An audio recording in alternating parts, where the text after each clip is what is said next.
Notre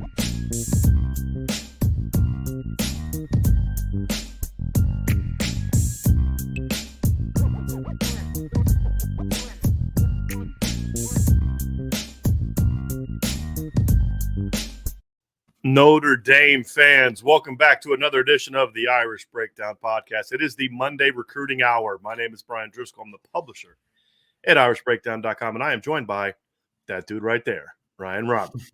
And Ryan, so we're gonna talk today a little bit about offensive line. We've had some features on it on the site and kind of building towards this, and you know it's a new era at Notre Dame again. Kind of story, and it's like you have a president. Serves 4 years since it's President's Day, right? Serves 4 years, loses, comes back later, that kind of thing. It's kind of what we went through, although this one decided to leave. But Harry Hiestand is back as the offensive line coach at Notre Dame. And the one thing we can both agree on, Ryan, is the offensive line is going to get coached a lot better in seasons moving forward. The question, however, that a lot of people like to have, and I think it's a fair question, even if you are someone who supports the job that Coach Hiestand did before, 5 years, is how is Coach Hiestand going to recruit? And I think that's the big question that a lot of people have. Going to be a great coach, but is he going to have the dudes that he had in the first go-round? Yeah, it's a really unique situation, too, because, if you haven't caught up to date on the Irish Breakdown, we've been doing just some kind of recruiting profiles from a coaching perspective, and especially we nailed down all the new hires to this point. And Coach Hiestand, of course, is the odd one because he literally has a track record to look back at the University of Notre Dame and say, well, this is how he can recruit at Notre Dame because he's literally done this before, right? And it's a very interesting little layer to this reunion with Coach. It's very interesting though, because as you know, Brian, covering the recruiting scene and Notre Dame scene for a while now, it's gotten a lot flashier than it used to be, right? Like there's, all the bells and whistles nowadays. And Coach Hiestand is now in his early 60s and recruiting is, somewhat of a young man game to a degree, right? Like all the travel and all the nuance of, curtailing yourself to a little bit of a younger crowd can be very taxing and tiring. And I totally get it. So I understand the concerns that people may have to say, a 63-year-old Harry Hiestand, I believe, if I remember correctly, 62, 63. 63, yeah. Yeah, somewhere in that ballpark. So a 62, 63-year-old coach coming back for a second stint after being out of the game for a couple years. It's understandable. And the last time we saw him, obviously, he was the offensive line coach at Chicago Bears, not even on the college football, level. So it's going to be interesting. I personally, just kind of seeing what he's been able to do already on the trail. The minute he was back on board, he's on the road visiting Monroe Freeling and Samson Okalola and doing all his rounds early on. And also went and saw the kids that Notre Dame had signed that weren't early enrollees, which I thought was important as well. Being able to, my fear, Ryan, to be honest with you, is I thought he was going to go out and see those guys and not really hit the ground running with I thought it was going to be like let me watch all the film first, let me put my board together. But to your point, he was able to juggle those two things extremely well. Yeah, and obviously he's made at least the appearance that he is ready to go on the recruiting trail, and it should be exciting because we know that he is a great developer at the offensive line position, to say the least. And I know we're excited not only from the players that he has just on the roster, from the Blake Fishers and the Joe Alts at Notre Dame, but also now looking at what the board could bring for 2023. There's a lot of talented offensive linemen on the trail. And as of now, early on at least, it looks like that he is putting obviously the full effort into, flipping the script a little bit and to get it back to offensive line U, which is what he created the first time around. So the one thing I want to talk about with you, Ryan, that Sean and I talked about on Saturday was the one thing that I was surprised by, not that I was looking to see the opposite, I just wasn't looking to see this, was especially, I guess, for the purpose of this conversation, when I watched Harry Hiestand's interview on, last Wednesday, we were surprised at how energized he looked and sounded. It was a completely different version of Harry Hiestand than we got, even going back to 2012 and 2013. And that surprised me. And I'm, think about his kids are out of the house now, and I think there's a lot going on for him. I think he's excited about working with Tommy Rees. I think who's someone, obviously, if Harry Hiestand didn't respect Tommy Rees as a player, and then from his year working with him, he's not coming back basically out of retirement to coach the offensive line at Notre Dame. Right. If there's not a respect there, if there's not respect for Marcus Freeman, which we've talked about, he was not going to come out of retirement and work for the previous head coach. I was really surprised by the energy that he showed in that opening press conference. And when he started talking about recruiting, you could tell that he understands, like, look, I get this. No matter what people might say, I understand how important this is. That was something that I thought, at least, seemed encouraging for me when I looked at that opening press conference. Yeah, no, absolutely. And again, brought the energy at the press conference. He has the track record.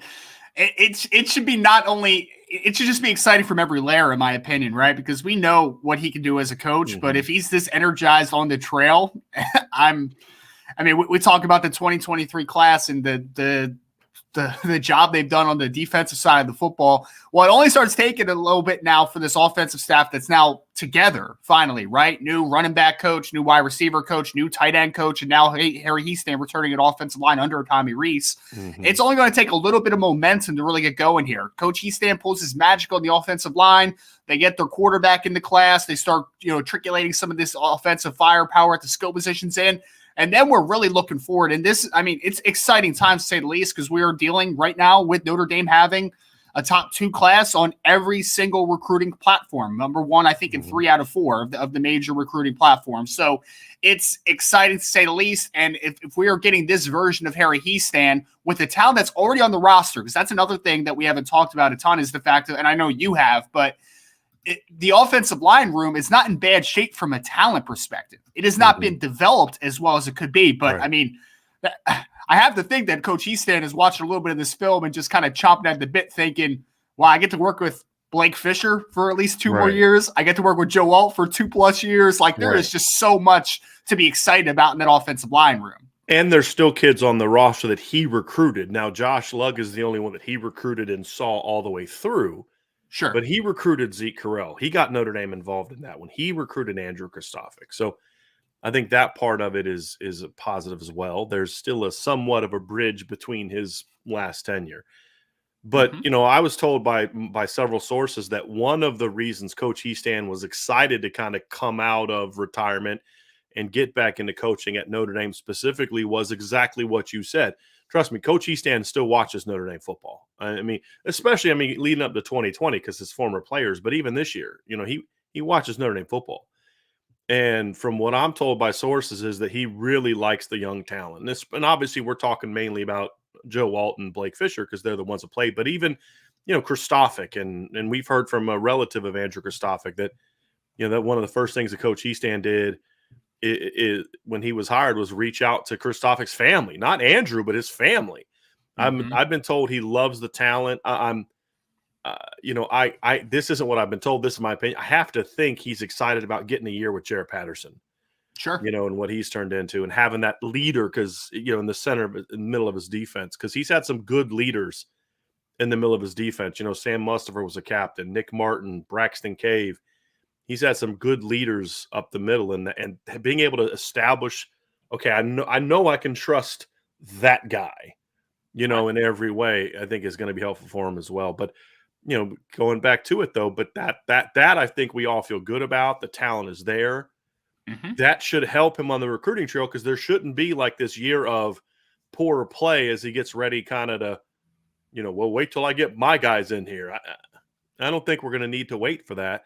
And we saw him make a big improvement in his first year the last time with a roster that, in my opinion, doesn't have the top to bottom talent of this one. Now, let me elaborate on that. Obviously, Zack Martin was a stud.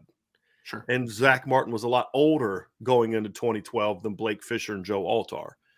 And Zack Martin was better than Jarrett Patterson. That's why I make very clear say top to bottom, because Chris Watt was a good player. But then it was like Christian Lombard, Braxton Cave, Mike Golick Jr. There was a bigger drop-off after 1 and 2 compared to the rest. And that's kind of where I come from and say he's inheriting a good situation. So how does that impact recruiting, Ryan, is you look at it and say, he's going to be able to put a really good product on the field and answer any questions that may be there. Because I think that's, from a recruiting standpoint, if Notre Dame came out and struggled a little bit, let's say the talent wasn't good and he lost a bunch of guys and it was a rough year and we kind of knew it was going to be a rough year, that's going to hurt on the recruiting trail because it's going to allow for negative recruiting to say, see, the old man's lost it. He's not what he used to be. Right.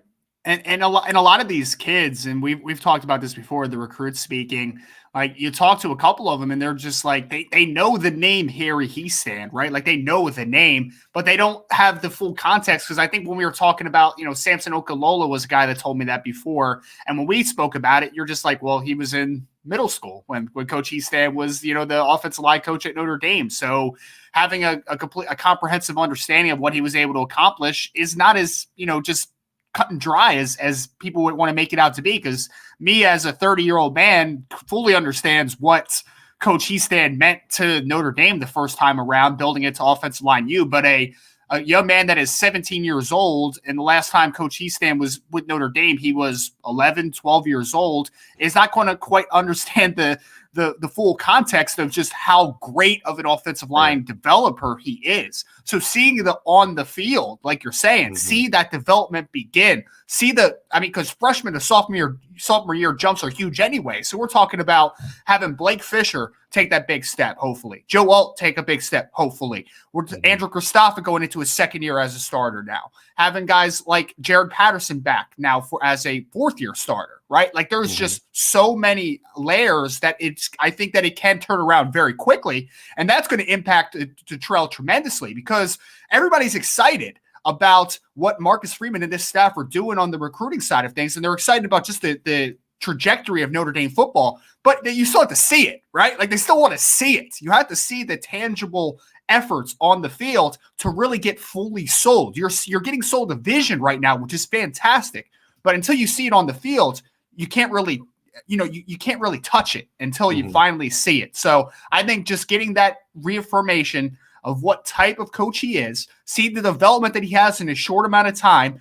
I think that not only are they in a good set just to, take a big jump for the state of Notre Dame football in 2022, but that'll be just kind of that moment where recruits are like, oh, okay, he did this before. It's already trending that way. That's right. Now we're back again. That's right. Because if it's just if a year from now all Harry Heastand can rely on is look what I did for Quentin Nelson and Mike McGlinchey. Right.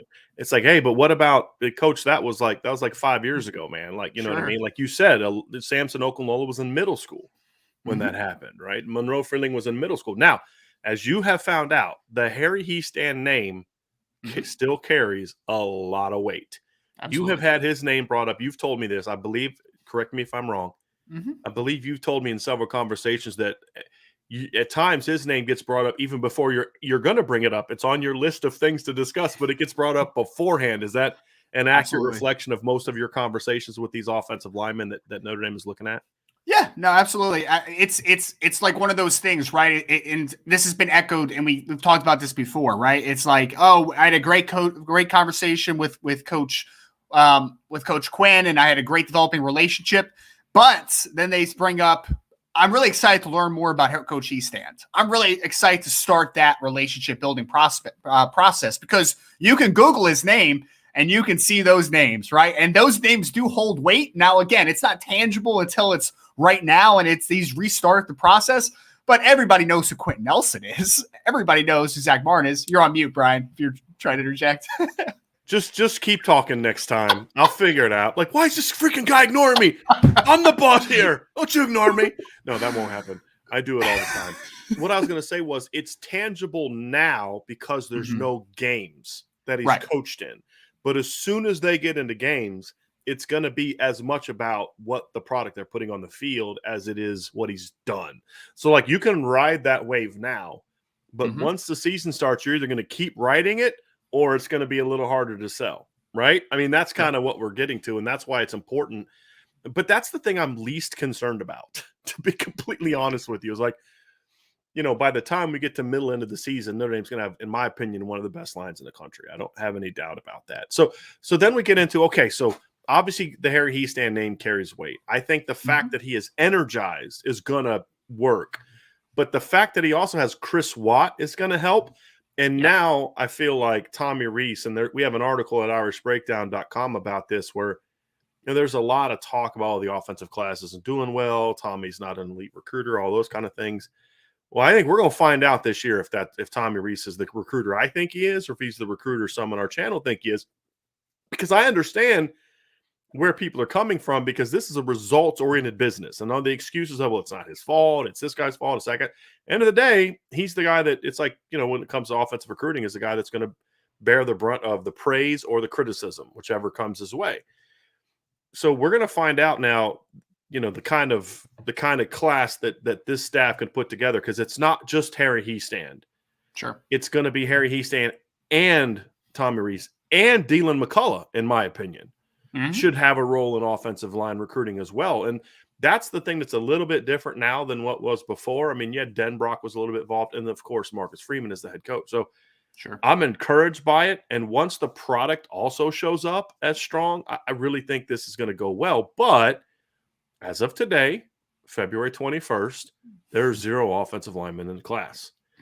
And so we can evaluate, okay, well, where's it going? And I think the first thing to talk about is just kind of taking a look, Ryan, at saying, I guess the thing that I would be curious about is, are we going to see Harry Hiestand kind of go back to what he was before, or is he going to kind of have a bit of a different approach now than he had before? And I think so far, I would say that we're seeing a similar approach, Ryan, but let's break down what it was that was the sort of, when Harry Hiestand hit the road, what was it that he was looking for first? And then we'll get into sort of where he tended to go look for those things.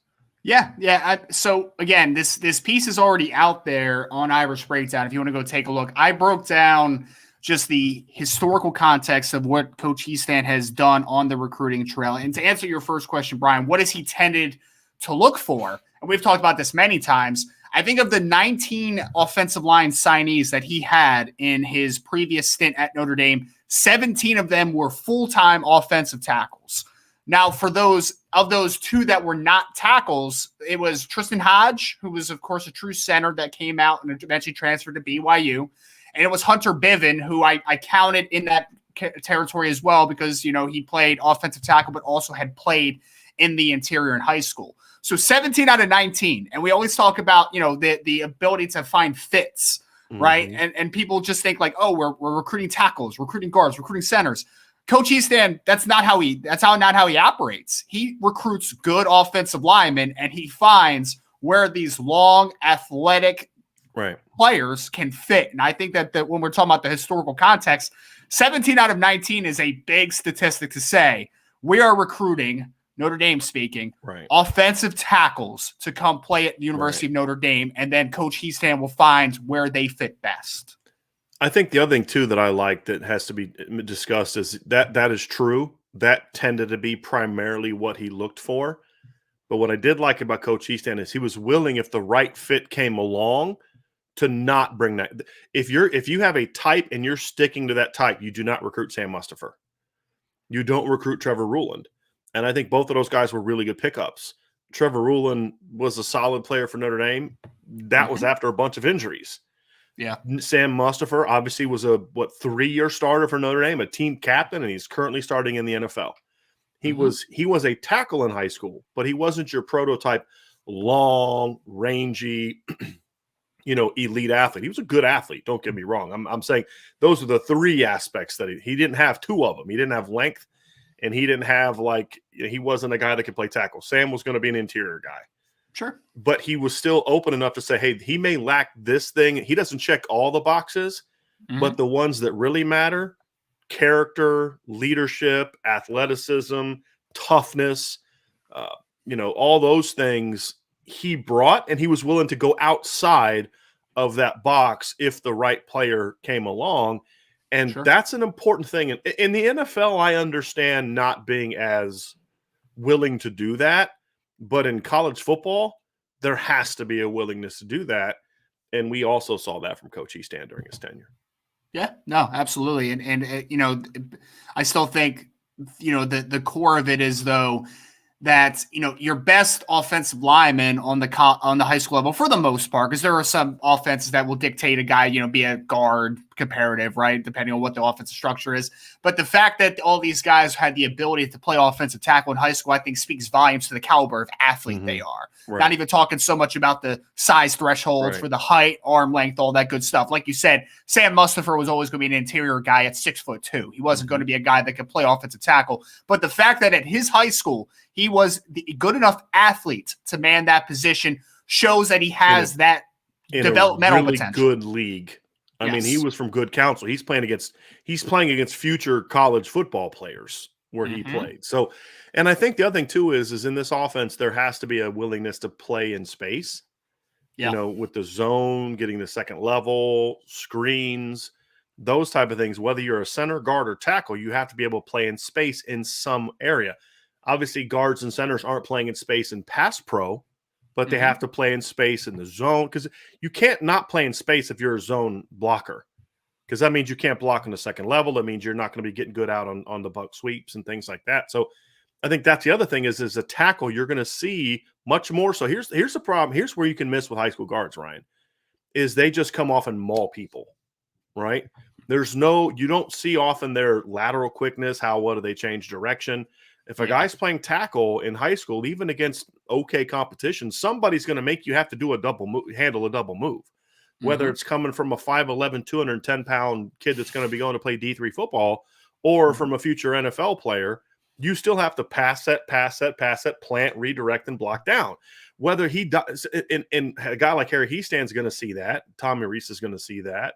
Chris Watt's going to see that. And he's going to say, hey, yeah, he won that block, but look at the hip tightness, right? Because as you evaluate film of NFL players, and we're evaluating film of high school kids, we're not looking like, ooh, he dominated that rep. That means he did a great job. No, he dominated that rep, but look how bad his feet are. I mean, you and I have had these conversations. And so playing in space as a tackle from an evaluation standpoint also allows you to see things that you may not be able to see, good and bad, if the guy is playing at his future position, center or guard. That's another reason why it's important. It's a great point too, because I just started thinking about, it's like watching some of these offensive tackles that are going into the NFL that may lack maybe the length that you would want, right? Like I'm thinking right now of Eichenberg that's coming out of NC State. He's a guy that's 6'4", 320. By NFL standards, that's a pretty small guy, and he's only about 33 and some odd inch arms. So he kind of is under the thresholds. And everybody is in love with Eichenberg because the guy is a dog in the run game. Like what you're talking about, blocking down, just working, base block responsibilities. He dominates dudes and gets so much push at the point of attack. But then you see him against Florida State, against Jermaine Johnson in pass protection, where he's kind of, oversetting and giving up some inside moves, or gets Clemson against the Miles Murphy kid, where at the offensive tackle position, you can see those flaws so much more at guard. I've seen so many guards on the high school level, I just like off of memory, where I'm just watching them like, man, this guy is a dominant dude, like just destroying people. But again, like you said, that's keeping that kid kind of in a box a little bit, right? Like it's keeping him out of the real limelight of like what type of athlete he is. And I think it's a great point to just illustrate that we want to see how these kids can translate to the next level. And there's no better way than getting put on the quote unquote islands. Like you could just see those things so much easier, and how they move to the second level, how they pull around and lead, how they work in pass protection. There's nowhere to hide when you're an offensive tackle. Right. So we have kind of established what we're going to expect to see from Harry Heastan. I think one of the interesting things is I feel like far too often in Coach Quinn's first couple of years, he went away from that a little bit. And you saw more guys that were more sort of kind of more pure interior guys. I think Notre Dame in 2021 class, which was a really good class, signed two guys that were pretty much pure interior guys. I know Rocco played a little bit as a tackle as a senior, but he had mostly played inside. Pat Coogan was obviously an inside guy. And now you look at it and you say, okay, you look at the 2022 class, which is a really good class. My concern about the 2022 class is that there's really only one guy in the class that I for sure feel like is going to be an offensive tackle at the next level. I don't think it's a given that Ty Chan's going to be able to stay a tackle at the next level. I don't think that's a given. Yeah. I mean, that's where I'm going to try him. I'm going to give him that opportunity, but it's not a given. And obviously, Ashton Craig and Joey Tonona were recruited to be more interior guys, although I still believe Joey Tonona could play right tackle. I love Joey Tonona. He could play right tackle if you need him to. But he's better suited inside. So I think that's that's a very important in this class, 2023. Notre Dame has to get multiple players that can play tackle. Now, obviously, it's not hard to move tackles inside, with the exception of they're just too long. Or they play with they're tall and play with bad pad level, right? That combination. If you're 6'5" and you play with crap pad level, I don't want you as my center if I'm a quarterback. I don't care how tall I am. Right. So I think that to me is going to be important. You say, well, they've got their tackles of the future. Sure, but hopefully those guys stay healthy. Right. One of them just had an injury that cost them all but 2 games, right? I mean, injuries happen. And obviously you can move guys inside, but you start getting a little bit of separation where, let's say the tackles you get come in. When they arrive, Blake Fisher's going to be a junior. It's probably going to be Blake Fisher's last year at Notre Dame, I think. If he's as good as I think he is, it might be his last year at Notre Dame. They redshirt, and then they're redshirt freshmen when they're taking over. So it is important that you get the tackles, because this is what I often think we lose is we forget that, okay, but what grade are these? We look at Blake Fisher and Joe Walters. Well, they're freshmen. Yeah, but they're not going to be freshmen when this class shows up. This class is going to show up. They're going to be juniors.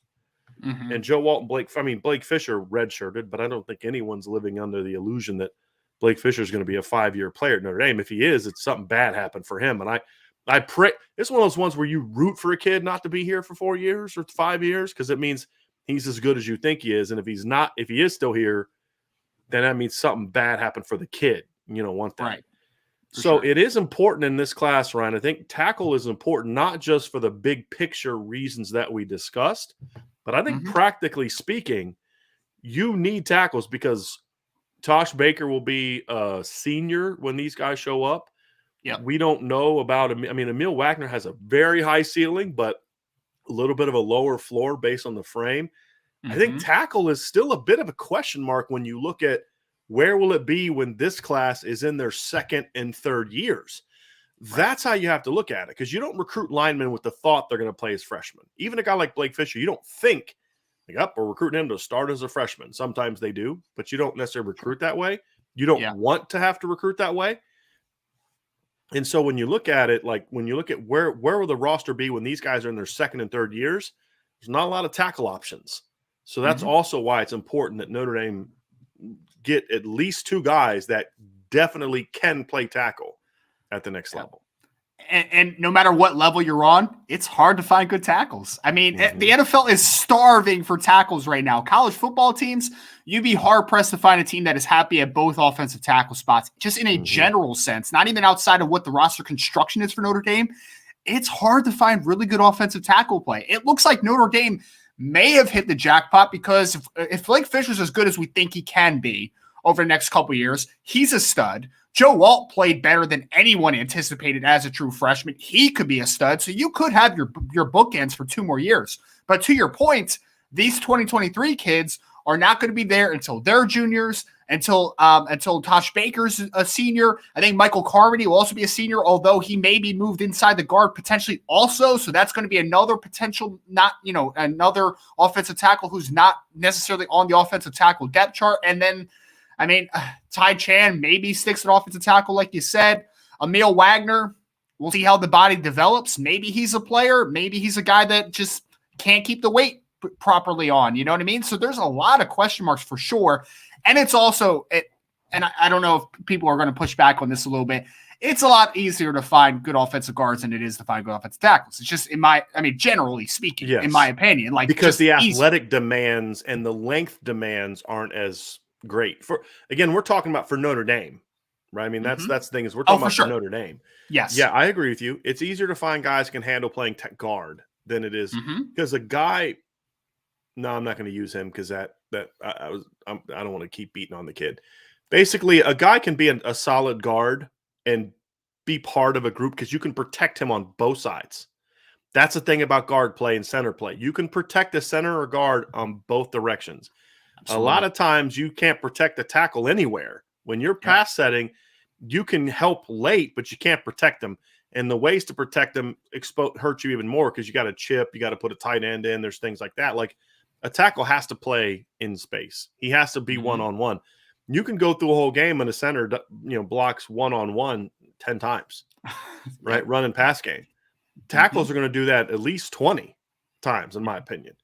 And so that's, you're right. It's easier to find interior players. And now great interior players, it's a different question.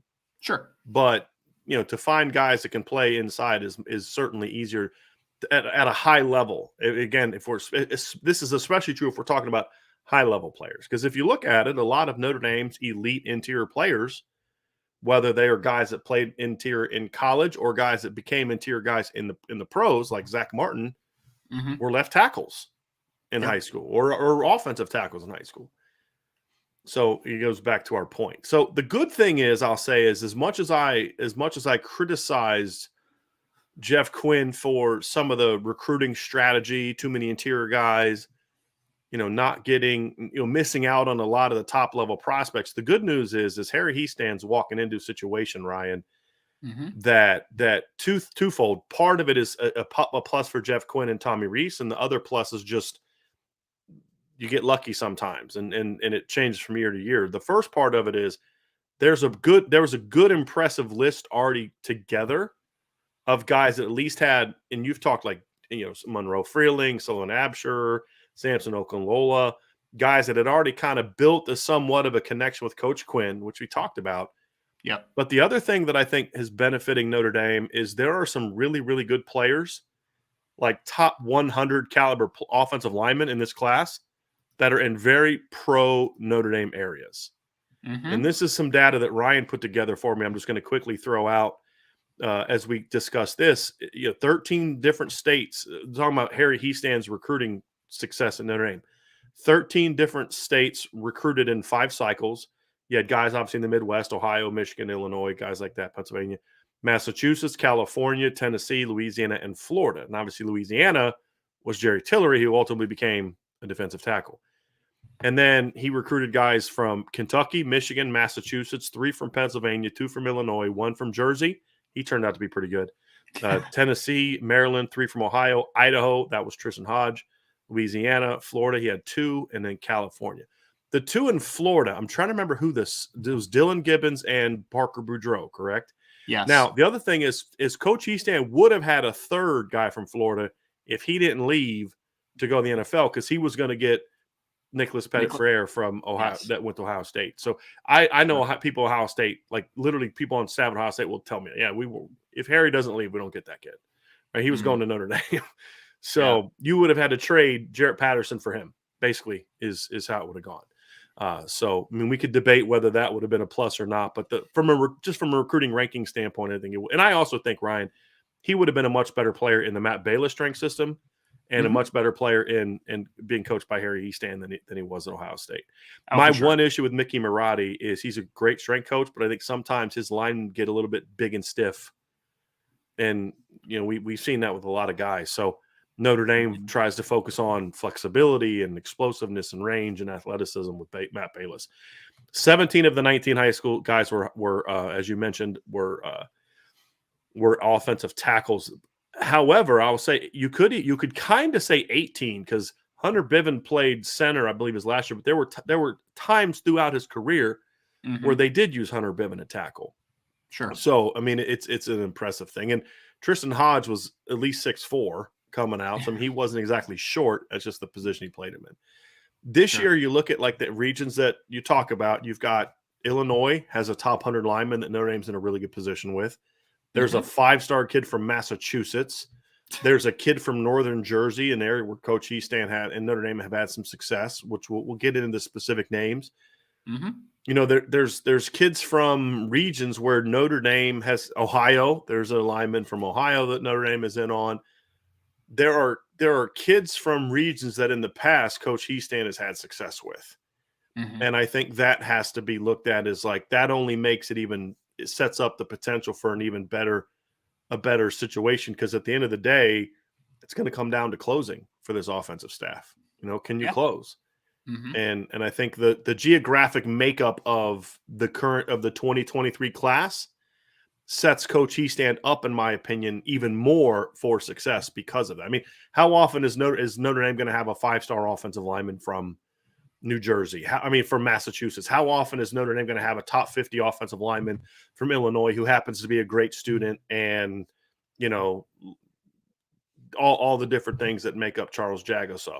So he's walking into a pretty good situation in a lot of different ways as well, which again adds pressure because, hey, look, you don't have any excuses now to not have a big time class. And not that Harry Hiestand would ever look for an excuse. I'm just making a point that it's a positive, but at the same time, it means you got to get it done. You got to get the job done. Yeah, no, and it's a great. I think it was just a great illustration of the impact that Coach Hiestand, because I think he does get, again, some of it's warranted coming back from the situation that he's coming back from, not being in college football for a little bit and being in the NFL most recently and taking a couple years off. So, like, I get the hesitancy, but he has shown us in the past when he was locked into recruiting, I mean, he will go anywhere. Like, again, that list, you're going all the way down to Louisiana and Florida. You're going all the way up to places like Massachusetts. You're going to California. Like, you're going everywhere, East Coast, all the way out to the West Coast of California. So there is no limit, in my opinion, to the reach of a guy like Harry Hiestand on the recruiting trail. And we are seeing, like you said, I mean, you got Samson Okalola from Massachusetts. You got Monroe Freeling from South Carolina. You got Sullivan Hamster from North Carolina. A couple of the guys are on the list, which surprisingly, just kind of looking at the list, the Carolinas has actually been a place that Coach Hiestand has not touched at this point yet at Notre Dame. But you got Chase Besantis, like you said, the last time Notre Dame recruited last time Coach Hiestand recruited a New Jersey offensive lineman, ended up being, pretty okay. Not a bad career at Notre Dame and a pretty decent player in the NFL as well. And then, like you said, Austin Saraveld out there in Ohio as well as a guy that's on the board for Notre Dame as well, which Coach Hiestand has had a lot of success, obviously, in the state of Ohio. Well, and you look at it, I mean, we could nitpick and say, well, he got 3 offensive linemen from Florida, but we don't count Robert Hainsey as being a Florida kid. Pittsburgh guy. Yeah, he's a Pittsburgh guy. But you look at his big classes, his 2013 class, which was an elite class. It's the class that got Steve Elmer, Mike McGlinchey, John Montelis, Hunter Biven, and Colin McGovern. They were kids from Massachusetts, Kentucky, Illinois, Pennsylvania, and Michigan, so sort of a Midwestern, Northeastern feel. Yep. The next year, he gets another great class. That had even more mixture because you had New Jersey, Quentin Nelson, you had Tennessee with Alex Barge, you had Maryland with Sam Mustafer, Maryland, D.C., and then you had Ohio with Jimmy Byrne. Yep. Then you look at the 2017 class. So, like, the 15 class was the one where you had Louisiana, Jerry Tillery, he ends up going to D-line. 16, you had 2 studs from Ohio, so there wasn't quite as much. But then a kid from Florida in Parker Boudreaux. And in the 17 class, you had Aaron Banks from California.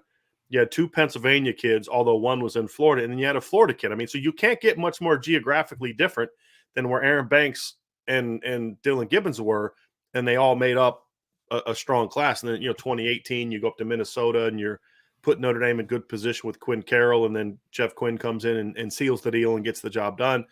Sure. So you were able to, like you said, you were able to go across the country, but it is pretty obvious that Coach Hiestand prefers sort of that Illinois, bottom of Illinois, kind of Kentucky, Tennessee, over and up based on what he did in the past. But I also think that we're starting to see more shifts. We're every year population shifts start to impact you in some way. And part of the reason that we're seeing more Carolina kids, because there's 2 of them on the board this year that Notre Dame really likes, and we're about to get in some names, is because I think we're starting to see more guys that play that position. Look, the reality is some areas just don't produce certain types of players. Sure. Right? Like, you're not going to go to Pennsylvania and get 5 million guys that run 4.3s. Right? There's going to be the occasional Rodney Gallagher, Will Fuller, guys like that, but they don't produce them like they did in 1988 when in the 87, 88 when Notre Dame got Rocket and Ricky Waters and guys like that. So you have to kind of go where the talent is, and you're seeing more of that now. So you're seeing them hit that now. Sure.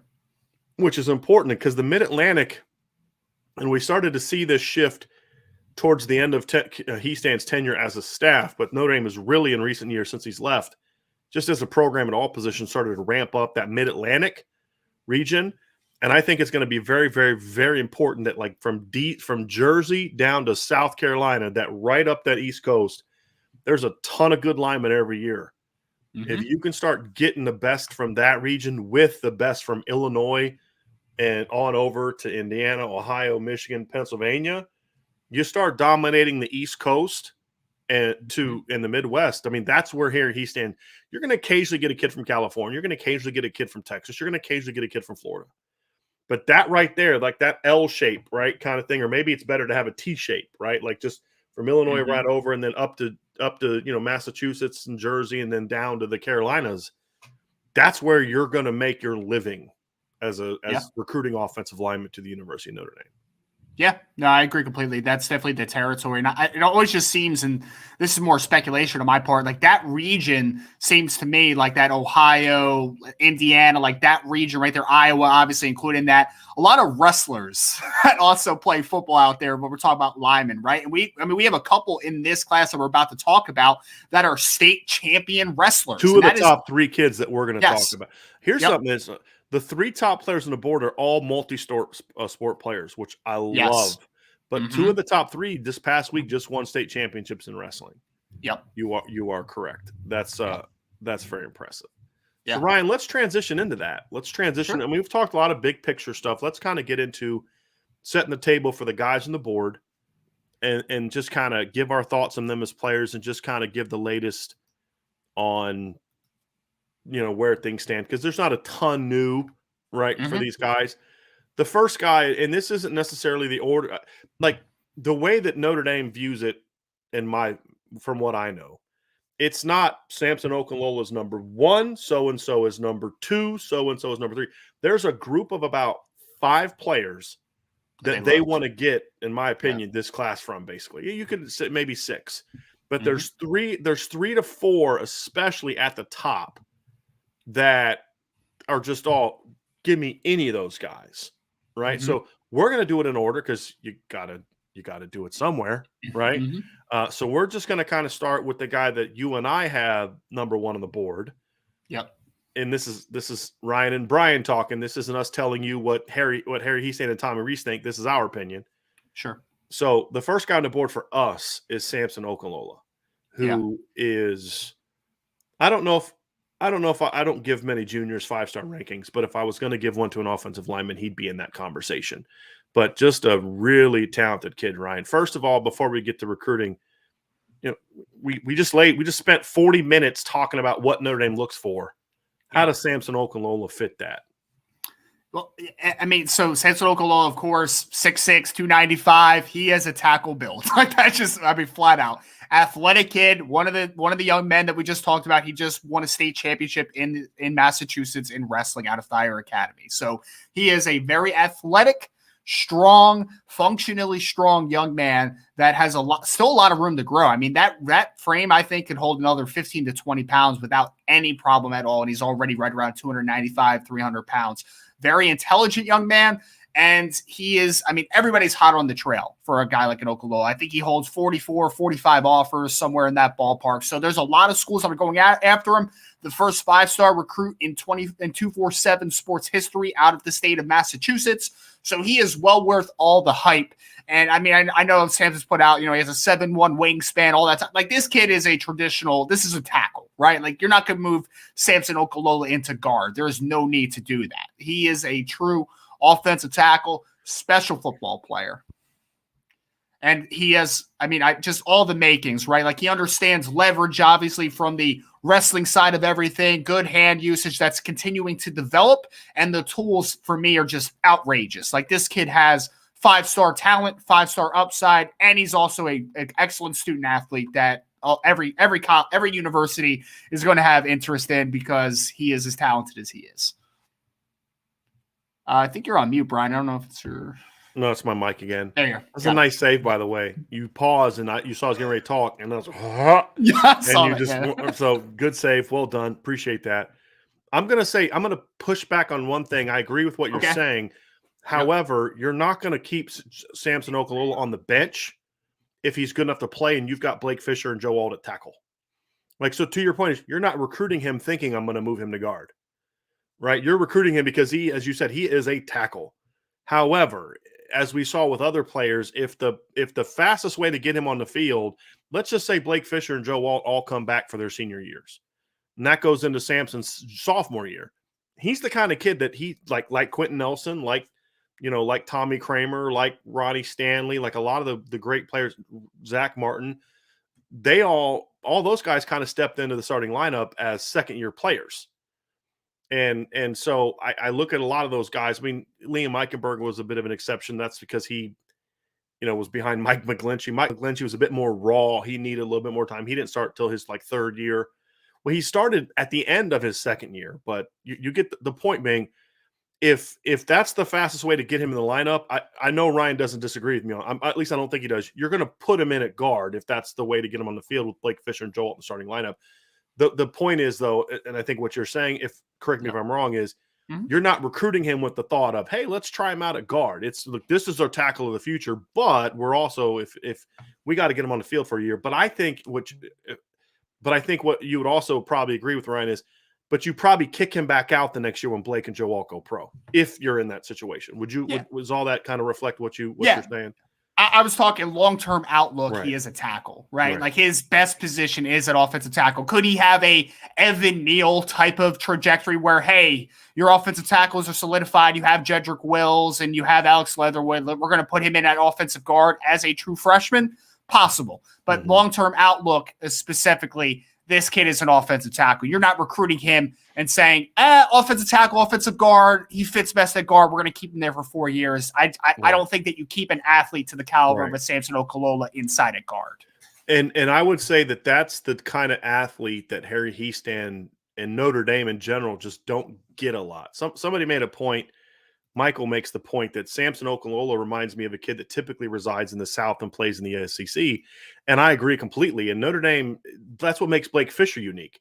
Kids that are just built like Blake Fisher tend to be from Texas on right over. I mean, it's Texas, Louisiana, Georgia, Mississippi. I was going to say a Texas or Louisiana kid. Yeah, that's what I picture. Right. Yeah. That's just kind of how because when you think of the North, you think of like Quentin Nelson, you think of Liam Eichenberg, just the bigger kind of country boy type of strength kind of thing, and that's what Sampson is. That just like Ronnie Stanley was built like that kind of kid you typically find in the Southeast. He was from Las Vegas, right? I mean, so you're going to find those guys every now and then somewhere else. I think it's like Quentin Nelson to me is a guy that you typically find in the South. That 330, broad-shouldered, because normally in the North you find guys that are like 290 and you got to build them up to like 305. You know what I mean? Like for whatever reason in the South, you get those kids that are like 320. I don't know what it is, but it's like, and that's why like Quentin Nelson. I mean, Quentin Nelson carries 330 better than most people. Most linemen carry 290. Just that's how they're built. And Sampson to me I think Mike nails it. Sampson is like that. I think Ronnie Stanley was like that. Blake Fisher is like that. And when you can find those type of guys, you in the North somewhere, you have to get them if you're Notre Dame. You have to. And because the things that are at a disadvantage for you when you're recruiting the kids from Georgia, Alabama, Mississippi, Louisiana, Texas is you don't have geography working against you when you're recruiting Sampson. Because, Georgia's you're probably closer to Massachusetts than Georgia is, I would think. So I think that's again, he's a must get for me in this class. Yeah. No, I agree. Go ahead, I agree because, we talked about Dante Moore all the time, right? Being in the backyard 2.5 hours. Like, this is the rare thing. A 5-star offensive tackle from Massachusetts. It's literally never happened before, at least according to 24/7 Sports. So you need to get this kid because he is a North kid. He is a Northern kid, Northeast guy that just makes so much sense from a playing perspective, how Notre Dame has traditionally operated out of the offensive line, obviously is a big selling point.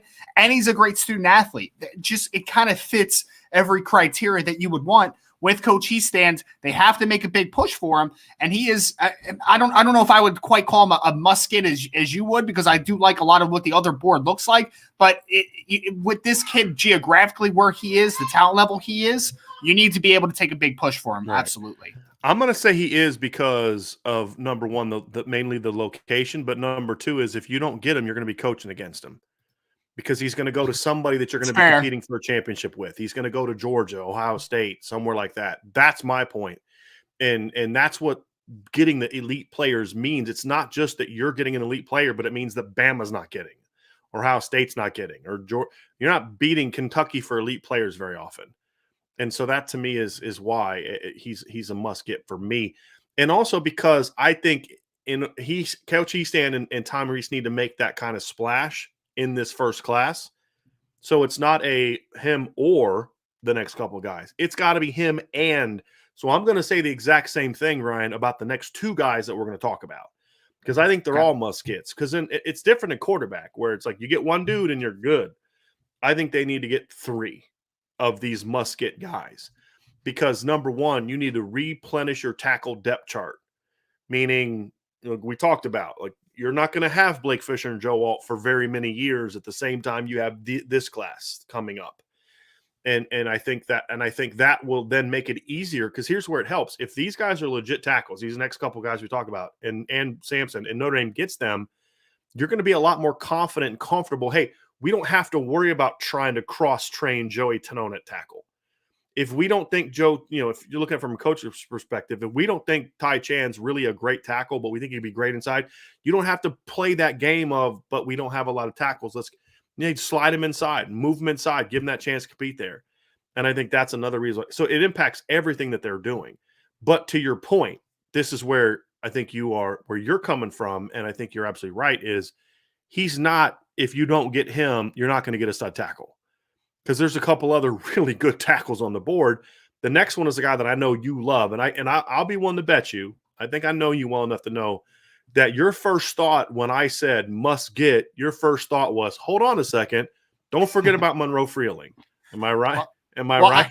I mean, man, I really do like Monroe Freeling. You know me too well at this point. He's, and again, we talked about Sampson being, probably that bona fide left tackle, but you could contend, in my opinion, that Monroe Freeling may be the most natural blindside protector as far as a pass protector, because we talked about, and we're going to talk a little bit about Jaggers too, the wrestling background with Sampson and with Charles. Monroe, on the other hand, is a basketball player. And you see those light feet and you see that explosiveness. And it's on film all over the place. And he's about 6'7", 280, 285 pounds, clean weight. Like he might not be a legit 285 right now. He might be closer to like 270, 275. Especially during basketball season, Especially during basketball season. But he has such a clean frame that he's going to carry 300 with ease, in my opinion, because he just has the body to easily put it on. Like some guys are a victim of, and this is the Emile Wagner thing, right? If we put on too much weight, will that sacrifice the foot quickness that we love so much in his game? I don't think that you're going to sacrifice it with Monroe, because I think he's just a more naturally big young man. Like I just see a better frame. And I think that he's a kid that could be a true left tackle, could be a multi-year starter at Notre Dame, because I think that he is a physically gifted player. Incredible foot quickness for that size. With a guy that's 6'7", sometimes you see maybe a little bit of slow redirection because they have long legs, and it just usually takes a little bit to move laterally. You don't see that with Monroe. He is incredibly light on his feet, and he could be a true left tackle down the road for Notre Dame. I would throw him in that category of Southern body. And because, look, like Mike McGlinchey, you had to puff him up to get to 305, 310, right? And we've talked about this. I'm willing to bet that within a year of Mike McGlinchey retiring from the NFL, whenever that happens, he's going to be down to 240 like that. I mean, like nothing. Where Quentin Nelson's never going to see 240. I mean, just he's just a naturally humongous guy. Monroe is like that, right? To me, he is going to easily be 310, 315, in my opinion. To your point, of good, natural, football weight. Obviously, it's not natural from the standpoint of if he didn't play football, he wouldn't be 315. But I mean, natural meaning being able to carry that comfortably. You see a lot more kids from the South, and I don't know why that is. So I'm not trying to say why. It's just the reality. There's a lot more Southern kids that can weigh 315 with ease, where if Liam Eichenberg got to 315, he's going to struggle to move. And it's just if Robert Hainsey got to 315, he couldn't move. You just, for whatever reason, you just see those different body types. And I think Monroe Freeling is one of those guys. When he stops playing basketball, you're going to see that weight go on easily. And that's going to, because he's got broad shoulders, big feet, big hands, big core section where that weight's going to come on pretty easily. And he's going to be an athletic 310 plus pound guy. And that's the thing I like about this group is if they can land the guys that we're going to talk about, it ups your athleticism of the group a ton. And when you combine it with this year's class, which I think has some really athletic guys for the inside, and then Emile Wagner, we don't know about the weight thing, but there's no doubting at his athleticism. I really like Joey Tonona's athleticism, how it plays inside. I love Billy Strauss' athleticism for how it plays inside. Ashton Craig is a really athletic player, isn't it? Ashton Craig has the athleticism of a tackle. I just don't think he has the body of a tackle. But athletically, he's a tackle. So if you can combine, Sampson and Monroe and the next guy we're going to talk about with that group, now all of a sudden Notre Dame's athleticism quotient on the offensive line went way up, in my opinion, Ryan. Yeah. And of course, the next person you're talking about is Charles Jaggers out of Illinois. Again, just won his state championship in wrestling as well, like Sampson. And he is just, talk about a guy that might project inside the guard. Like, he could play tackle. There's no doubt in my mind. But, the kid is 6'6", 300 plus pounds right now. And it is a clean 6'6", 300 pounds. This kid, in my opinion, and I know I mentioned it last time we were on, Brian, like, his body reminds me a little bit of Trey Smith. I think he could be 330, 335. Man. Loved Trey Smith coming out of high school. He's just a massive guy, man. And whether he is 320, 335, it's just good weight. It's not where he's just like, oh man, just bad weight on him. You got to take it off. You got to put better weight on. He's big. This kid's going to be massive. Yeah. Jaggers is going to be a huge young man. And he has, in my opinion, when the pad level is consistent, he is just, imposing as a run blocker, absolute physical dude. And there is just some untapped potential. And the dream, in my opinion, is, if everything shakes out, Okalola, Monroe Freeling, Jaggers inside. Yeah. Let's work some double teams. That's a heck of a class. At that point, it's like, who else are you going to get? Don't care. Let me ask you this, Ryan, because I want you to explain this, because you and I are in agreement on this, but I think people need to understand this. Because I think it's also true of a guy like Quentin Nelson. You and I agree that Charles has the frame and athleticism to absolutely be a tackle in college. I don't know if I'd put him as like that. He's definitely not that pure left tackle. I view him as more of a right tackle, like Robert Hainsey, Josh Lugg, kind of, Mike McGlinchey. Because I think Mike McGlinchey was always a more pure right tackle than a left tackle. But we also both agree that his best position may ultimately be inside because of the demeanor. Right. So can you explain that to people? Like, when you and I say that and we look at film and we talk about a guy, like, well, what do you mean he can't play? We're not saying he can't play tackle. We think he can play tackle, but we think that there's some other traits about him might fit in well in guard. Can you explain that to people so they understand where we're coming from on that?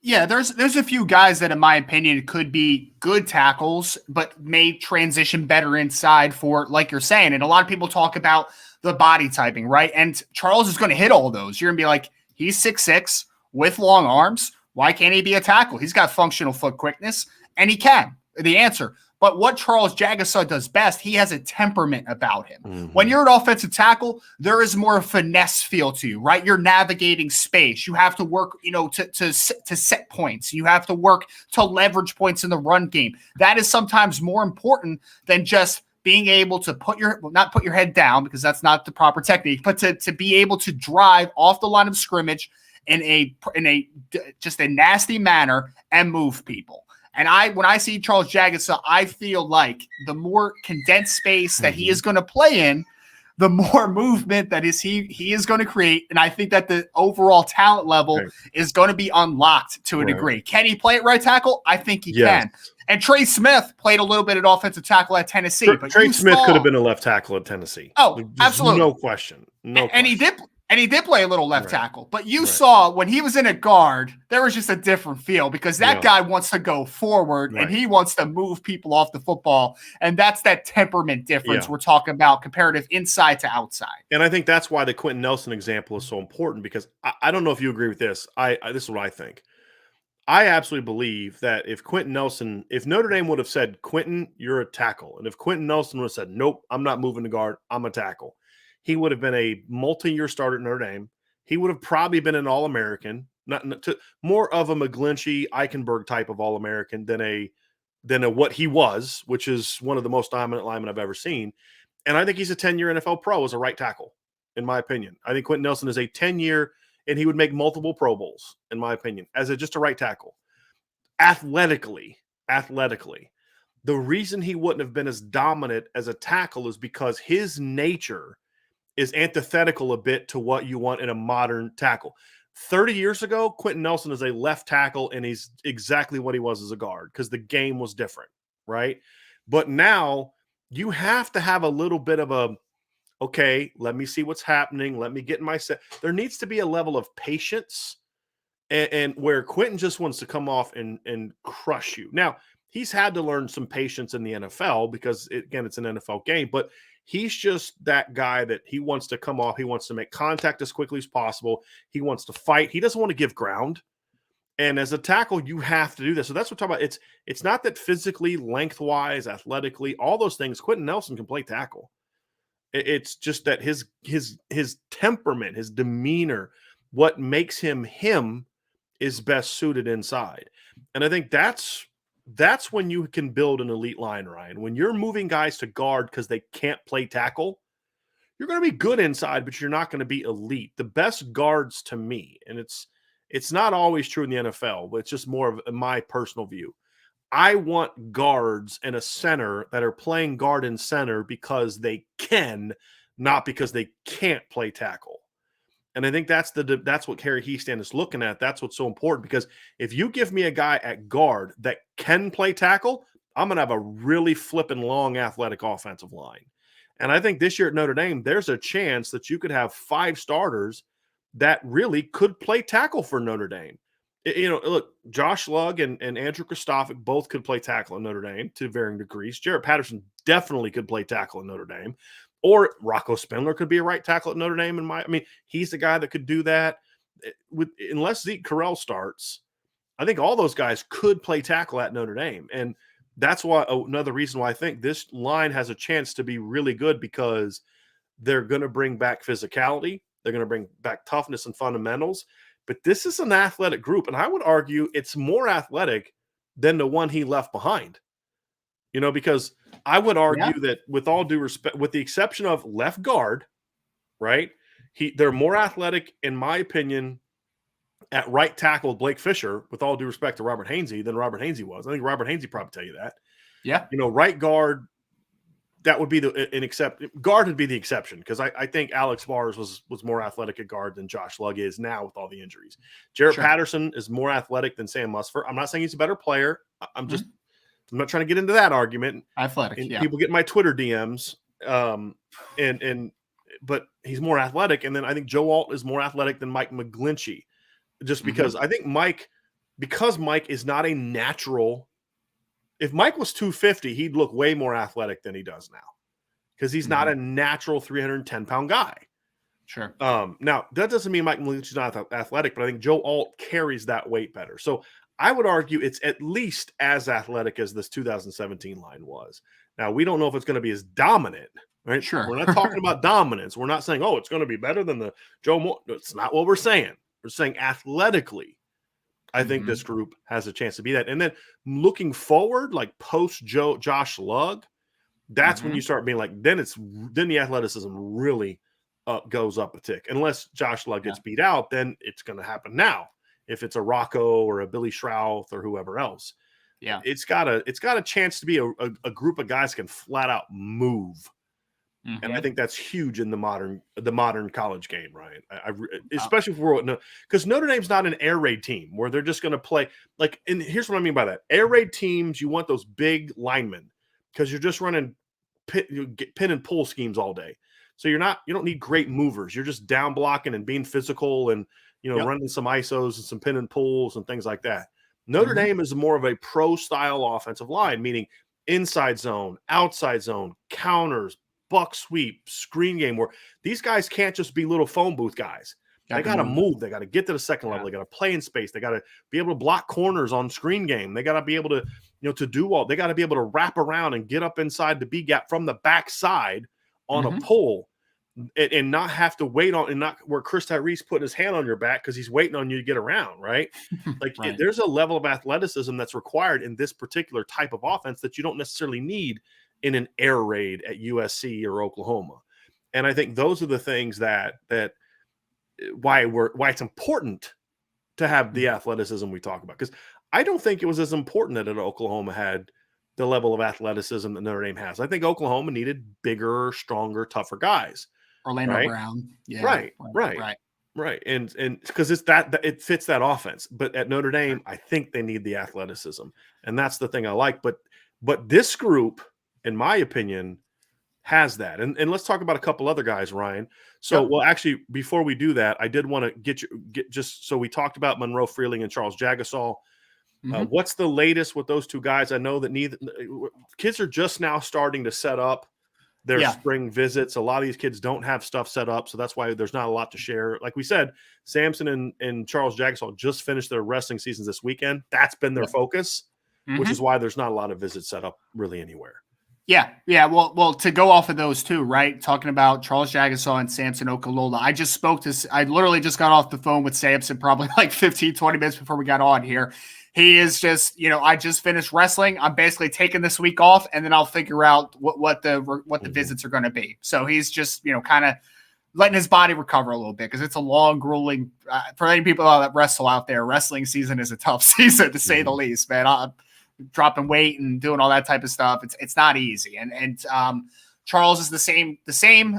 Just checked in with Sean before we got on. Same type of deal. Charles is going to be setting up his visits this week, but he has nothing that is fully committed at this time. Monroe Freeling, I touched base with over the weekend. He told me that he'd have an update in a couple days because he is starting to finalize some visits. I know that he does have a visit coming up to Clemson. I do not have the date on that, but he will be visiting Clemson. Obviously, he's a South Carolina guy, so it's a much easier trip than coming all the way up to South Bend. But I do know that he is interested in getting back to South Bend this spring or into the summer. And I know that is going to be one of the trips that he is going to make, but he has not set up any trips at this point aside from the Clemson trip as of now. Is he's still in season, correct? For basketball, I would assume so. That's the thing. I think basketball, I'm trying to check on this now, but I don't think his basketball team's season is over, which is also partly why I don't think they have why he has a schedule yet. Clemson obviously is not very far away. Yes. Which it looks like they won their most recent game on Saturday. So it looks like they're still in the state tournament, unless that was the state championship game. Yeah, they are right now. There's still 8 teams left in the state basketball tournament. And the next round of games, so they beat Lakewood this past weekend. No, I'm sorry. They beat Brooklyn Case this weekend. So their next game is Wednesday. They play Lakewood. If they win that game, their next game's not till the 28th. If they win that game, they're playing in the state championship March 4th. So he is still very much in the middle of his season, which explains why he doesn't have any visits set up. He is still where Jagasaw and Okalola are, because they are finished their season. So they're going to sit down and make a decision. Monroe is in a position where he doesn't know when he can start making visits yet, because maybe he could start next weekend if they lose on Wednesday. Maybe he can start the first weekend in March. But if his basketball team's still playing, he's not going anywhere the first weekend of March except the state championship game. So keep that in mind when you have these two-sport guys. They can't always just up and go whenever they want to. So just wanted to kind of throw that out there as well. Absolutely. Yep. And Jagasaw, I think, so Sean Davis and I talked about this, Ryan. I don't know if you guys talked about it, but he thinks that Jagasaw could be a kid that makes a couple visits and then just says, okay, I'm done with this. Do you get that read as well from talking to him? So I just talked to Sean this morning when I was asking him about the visit, and that's kind of the same vibe he gave to me, is that Jagasaw is very high on Notre Dame, and just full indication is that they're in very good position at the time. Yes. I think Iowa is doing their best to use the wrestling thing to try to convince him to go to Iowa. And I mean, they also have some pretty good offensive line success. I'll say this. I think Iowa would have had a much better chance before Harry Easton got hired. Right. from conversation with Sean, it sounds like that was kind of like that. Okay, you know what I mean? Like, that's it. oh, We're good. okay. Like I was really close before, but now it's like, Harry, he stands there. I may want to do this thing. So of the three, I feel like he's probably the one that would decide the soonest. Yeah. If I had to say what timeline looks like, I would say Charles is first. I would say Monroe Freeling second. And then I think that, and again, I just talked to him briefly about timeline. Sampson's still very much, I'm going to let this work itself out. Like, I'm going to take my visits. I'm going to make a decision when I feel like I have a good decision made. So it's not really Which as much. could be into the summer or next January. Into the season or even into the signing day. Like, it possibly. I could see him taking officials in the fall, the summer, and then being like, yeah, I'm still not sure. And I want to get to some games. Right. I've listened to a couple interviews with him with like local people and other national things, and he just does not seem at all to feel the need to rush this thing, which is good. No kid should rush his decision. I mean, there are certain circumstances that could lead to say you might want to speed this up a little bit if you're a quarterback because of the impact it can have, but you should never make a decision until you're ready to make a decision. And so, but that's not the only three dudes on the board. There's some more guys on the board. There's a guy that's not too far from you. I know I can pretty much, as long as he's not committed somewhere else, I think there's at least one kid that you're probably going to go see this fall, and that is Chase Besantis from he's Don Bosco. I always get him and the Birchmeyer kid from Virginia confused for some reason. But yeah, Chase Besantis is a kid from Jersey. He released like a top 12 to 15 recently. Still also very early in the recruiting process. Ryan, talk to me about what you see from Chase Besantis as a player, and is there anything new with his recruitment, which I kind of already know the answer to that. He's another young man that's taking it very slowly, right? Like he released the top 15 a couple weeks ago. Like that's just he's taking his time with it, and that's just kind of is what it is. And I would say I'm not very, I don't want to say positive, but I don't have a great outlook for where Notre Dame stands currently with Chase Besantis, but we'll see again as Coach Heastan keeps ramping up. If that's a player that he thinks he's going to make a priority, things obviously can flip very quickly. But Besantis to me kind of fits more of a Josh Lugg, Alex Bars type of vibe, right? Like I think that he can play right tackle in a pinch. I think that he can last there, but I think that his best spot is inside at guard because I think that he again plays better in tight spaces. He's a really nasty dude. He plays with a great temperament. He is a physical guy, 6'5", 305, and he has room to grow. He could be 320, 325, and he just kind of has that mauling presence to him. So he's a guard inside, I think, at the next level, and a very good one, potentially. I think in some offenses, he could play right tackle in some offenses. I think at Notre Dame, he's definitely an interior guy. And part of it's, I think his body just is built more like an interior guy, too. Not that he lacks length. He just kind of built like a squatty. Even though he's tall, he's a squatty kind of build for an interior guy. And obviously Notre Dame hasn't had a ton of success at Don Bosco. I'm trying to think. I think the last guy they got from Don Bosco wasn't Elijah Shoemate from Don Bosco? I believe so. Yeah, I think that's the last guy in 2012 that Notre Dame's got from Don Bosco, which is just nuts. That kind of. I mean, they did really well in St. Peter's for a couple of years there, right? But Don Bosco, no. They got Wimbush, and then got got Adamalola twins and St. Simon in the same class. So I think Northern Jersey is an area that Notre Dame hasn't given enough attention to in recent years. It's good football up there, man. And we've seen some of those kids go to Michigan, and there wasn't David Ajabo. He was from like that New York, Blair Academy. Him and Owe both are from Blair. Yeah. So there's some dudes that have come out of that state that have gone to Alabama. Obviously with Nick Fitzpatrick. So that's a state that Anthony Everett's from Cedar Creek, I think, down here. Yeah. So there's some dudes that you like to see. Boy, John Mechie, wasn't he from New Jersey as well? Or is he from? He's a Maryland DC. I think he's guy. a DC he's guy. Maryland DC guy. Yeah. But that's what we talk about, like that Jersey on down to the Carolinas. There's a lot of good football players. A lot of talent, man. Absolutely. And Notre Dame's got to do even more to get it. Anything above the Mason-Dixon line, Notre Dame when they've arrived as a program is when they're the first option for every kid above the Mason-Dixon line that's not from Ohio. That's just kind of how it needs to be. With all due respect to Penn State. Yeah. You know what I mean? That's how it needs to be. Another guy that I know you're very high on, and again, why we're trying to emphasize these guys is because it's not like if you don't get those top 3, you're not getting good football players. There's some really good guys on this board. A guy that I know you're higher on, I think even higher than a lot of the recruiting services, is Sullivan Hamster, who's another player from the state of North Carolina. Yeah, no, I think I am definitely, because he's another kid that has the length, and I think functional athleticism to play tackle, but I think really inside of guard is his bread and butter, because I just love the pad level and the physicality he plays with, and he's got explosiveness through his hips. I think just going forward is probably a little better, in my opinion, than working in pass sets and doing all that type of stuff. So I really like him inside of guard potentially. He's a very quiet young man. I've talked to him a few times, pretty recently as well. He's just very just kind of feeling out the process, and he hadn't scheduled any new visits the last time I had spoken to him. And it's just, I don't think he's a kid, in my opinion, that really loves recruiting, to be honest with you. Like, I just don't get that vibe. He could just decide at any minute, exactly. I just want to get this over with. Like, he could bust at any time, honestly, right, in my opinion, because I think that he had a great time going back to that junior day that he came out of Notre Dame. When I talked to him, like, he was pumped up about that. But for the most part, like, when you speak to him, he's just very like nonchalant, and he's just like, I don't know if he's like, some guys I think really enjoy the recruiting aspect of everything. And I'm not sure that that's him. Like, I think he just loves playing football, which is awesome. I'll say this. I think Harry Heastown likes guys that don't like recruiting. I'm sure. Just because he wants guys to just want to get to just go play football. Yeah.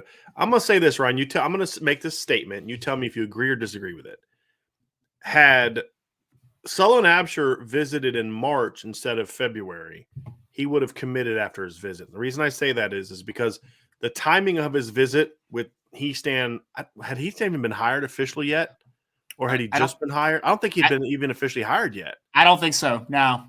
I think it was harder for that Notre Dame to make that push to get him, because I do believe he's a take for Notre Dame. If he wanted to come, I believe Notre Dame would take him.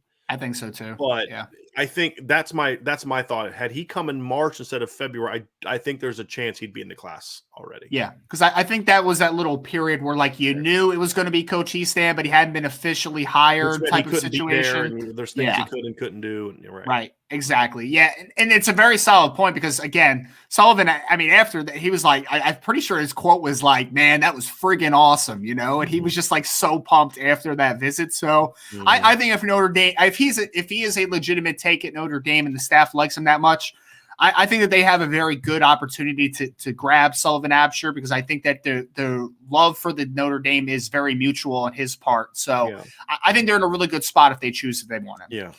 I would probably say of all the guys on the board, he's probably the one at this particular moment, February 21st, that I feel most confident ends up in Notre Dame. It's him and Jaggers are the two for me that I feel most confident in. I feel good about where Notre Dame is with Monroe Freeling, but I'm never going to feel super, super comfortable about a kid from South Carolina that Clemson wants. Yeah. Until he picks Notre Dame. Fair. I mean, but between him and Sampson, I feel better about Monroe Freeling, I would say, between those two. Absolutely. Sampson's the one that we said this last week. If he picked a school today, it wouldn't be Notre Dame. I feel with Monroe, I feel like it could be Notre Dame. I'm not saying it would be, but I feel like it could. I think Notre Dame's got as good of a shot as anybody. Yep. I think with Jaggers, with Absher, I think they would pick Notre Dame if they had to pick today. Besantis and Okalola, I don't think either one of those would pick Notre Dame today. Agree. That would be my thoughts. There's a couple other guys on the board, and I'm going to talk about them together. One has an offer, one does not, but he's a guy that the staff has gone down and seen, and they got their eye on. And that is Austin Saraveld from Ohio. Yeah. What are your thoughts on him? Because we have a question about him in the chat. There's somebody, Brandon asks, he gives a super chat, so we'll pull a super chat. He goes, "What's your opinion of Saraveld? Kid's a monster and really likes Notre Dame. I've read. Does he project more to guard, or does he have the athleticism for tackle?" And then he says, "Just wondering if Heastown is high on Saraveld. Is he a take for Indy, and are we pushing for him?" Let me just quickly address that first part. I don't know if he's – I think he's – from what I think he's a take right now, but they're not pushing for him right now. There's a difference.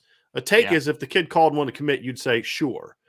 But a kid you're pushing for is the kid that you're trying to actively kind of not coerce. That's going to be a horrible word, but like you're having conversations about, hey man, we'd like for you to come in the class now. Right. We really want you to commit. So that's the difference, but I believe he's a take right now, Ryan. but to his question, Brandon says he thinks he's a monster. Does he project more to guard? I think he's 100% an interior player because I don't see. Yeah, I'm not super high on Austin Saraveld to be complete. I think he's big and physical. And if he wanted to come to Notre Dame, I'd be okay with that. But I there's just some other guys I like a little bit better than him. But he's a good football player. He's massive. Yeah. He's a true inside guy, absolutely. Yeah. I think that, like, if you're trying to compare him slightly, like, I think the same thought process can go to Chase Besantis to a degree, although I think Chase Besantis has better foot quickness, just a little functionally. So I think that Chase Besantis in certain situations could be a right tackle, depending on what his college decision was. But I think that Austin Saravelt is a true interior offensive lineman. Like, this guy is, you need to keep him in tighter quarters because what he does best, to Brandon's point, incredibly physical young man. Like, there's no doubt. He gets after it, and he has great, not only functional strength, but also he has just this endless motor. Like, you'll see some of his clips work into the echo of the whistle, and you love that part of his game. That being said, I don't see the functional foot quickness to be a full-time tackle at the next level. I think pure guard interior, and then he's a little bit of I don't know if he's a center even, right? Because he's got a little bit of length to him, so he's a little bit of a funky guy at center. Like, I think he's a true guard. I think so too. Level. And I think that part you talked about, the demeanor, the power, and the motor are the things that I think make him a take for Notre Dame.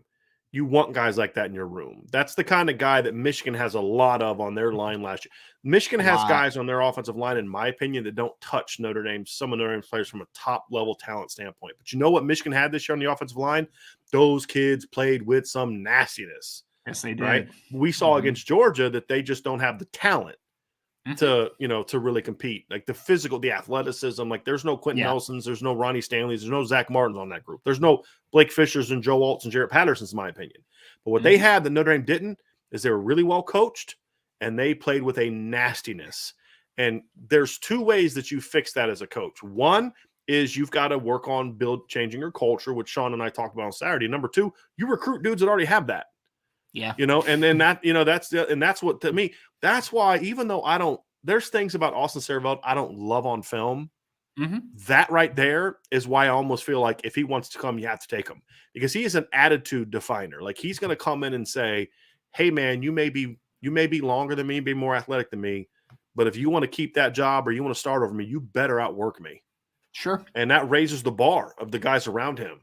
And I think guys like that you have to have. And there's another kid that's like that too that doesn't have an offer. And the reason I don't think he has an offer is because I think he would commit if they offered him. And that's Trevor Lauk from Indiana. I actually like Trevor Lauk a little bit more than Austin Saraveld because I think he's a little bit more athletic. And I know Notre Dame has been down to see him, but to me, they're kind of the same guy. He's a big kid tackle. Too. But big, strong kid. When we say big, it's not that he's 295. He's 295. Massive. He's a big boy. Austin Saraveld's a big boy. And they're both tackles. I think Saraveld's a tackle in high school. Trevor Lauk's definitely a tackle in high school. Pure interior guy at Notre Dame. But that's another kid that I really like as far as, like, could he be that fourth or fifth guy in the class? Bring some toughness and some attitude. I think that's why, of those two guys, I wouldn't mind seeing one of them in the class. If I don't want them if it means you can't also bring in Sullivan Hamster as your fourth guy, right? But if you're willing to go to five, if you can get there, meaning you take one of those two kids, you take Jagasaw, you take Absher, and then hope you get one of Okalola or Freeling, but you're still in position that you take both of them if they both want to come because you want both of them. So that's kind of my stance on that. But I like both of those kids. One had Saraveld as an offer, Lauk doesn't. But that's a kid that if Saraveld and some of these other guys haven't committed by June and Notre Dame has their lineman camp and Trevor Lauk comes to the lineman camp, I could see that quickly changing, that him not having an offer. Sure. I think that could quickly change. Yeah. So those are some other guys to keep in mind that have that size, Ryan, that we talk about. Like, they're going to easily be 300 plus pounds with ease. And they're big, strong, physical motor kids. So it's one of those deals where if you want to start at Notre Dame and you're talented, that's fine, but you can't just be talented. because there's some 315-pound dudes behind you that maybe don't have your God-given ability, but they're going to outwork you every single day. And Harry Hiestand has shown in the past, he's not always going to start the most talented guy, right? He's going to start the guy that works. That's why John Montelis never started at Notre Dame. That's why there's some other guys we can list. Is like, why did that guy ever start? That's because that guy didn't work, right? Yeah. And I think you need some guys like that, Ryan. So those are just a couple names also for people to keep in mind. Anything else you want to add, Ryan, before we go to questions? No, I think we covered it. Obviously, that's a lot of players. Like we said, it's a condensed board for offensive linemen because Coach Hiestand's very particular, which he should be. And there's no problem with that. And again, if they're able to pull off what we think that they potentially could pull off on this offensive tackle board, this is or offensive line board, I should just say in general, although they all play offensive tackle. It's looking like it could be a special group. Right. So exciting. And there are some questions that we'll get to about that, but I did want to get to the super chat from Zack Martin. He goes, who are some of the second tier prospects that are not takes right now, but Notre Dame really likes if they miss on their top tier prospects of that position? I think Trevor Lauk is one. I think is a guy that I would mention. Zach, the reason I'm going to say this is just because I do think the one aspect of it being the coaching change and still being fresh is I still think there's a lot of evaluating happening right now to find those second tier guys. So that's what I'd say is I don't know if I have really any names for you. I think we're seeing right now names being removed first, then we'll see some names added. And so what I mean by that is like Harris Sewell's not a guy that Notre Dame's really going to be looking for anymore, right? He was a guy that the previous coach was looking at.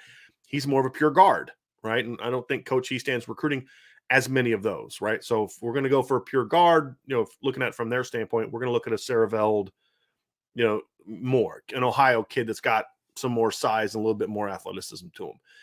Then I think you'll see over those second tier guys are guys that are going to kind of evaluate over the next couple months, try to bring in for camp, depending on where the numbers are from a commitment stand at that point. Right. So like if they got 3 kids committed to them by June, then you're going to see the kids they're going to bring into camp are going to be 24 and 25 kids. If they only have like 1 commitment, then you're going to see them push to get a Trevor Lauk on campus and some of these other kids that they identify as the tier 2 guys on campus. So Coach Hiestand can see him work out. So I would say that's very, Ryan, you can tell me if there's some names you want to discuss, but to me, that's from what I've been told, that's kind of where Notre Dame is right now when it comes to the second tier of the board. They've established who their guys are. Yeah. Then they're going to remove some dudes that had offers and say, hey, look, like I said about Harris Sewell and TJ Shanahan's not a guy that I see them pursuing moving forward. There's some guys like that on the board that they're just not. Kobe Keenum, I don't think is a guy that they're really pushing hard for right now. I could be wrong on that one, but that's kind of my read of it. They're going to add some of those guys moving forward. So remove some, focus on the top guys, then add to over the coming months. Because right now, Notre, as we said, with Saraveld, with Absher, with Jagasaw and Freeling, again, I think the focus is more on just focus on closing out those dudes first, and then you don't have to worry about expanding your board. And that's always been Harry Hiestand's approach. It's just like he gets his top 6, 7 guys and is like, I just need 4 of them. And he's always got them. That's the thing about it. Almost always gets them. So Ryan, do you have anything else to add kind of to that aspect of it? Now, my mind floated to like a couple different positions, they might have a couple guys that might fit that billing. But for the offensive line, we just said like it's a condensed board, right? Like there's no expansion to it right now. So I would say all the guys that have offers that are on the board, in my opinion, are takes right now. So I wouldn't say that any of them are second options, quote unquote, because I don't think we're to the point having no committed players at the offensive line for Notre Dame that we have I don't even want to say luxury, but like there's just there's no process for having second options right now. Right. Because the turnover, the staff, who Hiestand likes on that, because that's where you start to see, and this kind of goes down to the recruiting rankings debate. It doesn't take a rocket scientist to watch Samson Okalola and Monroe Freeling and Charles Jaggers and say that guy's pretty good.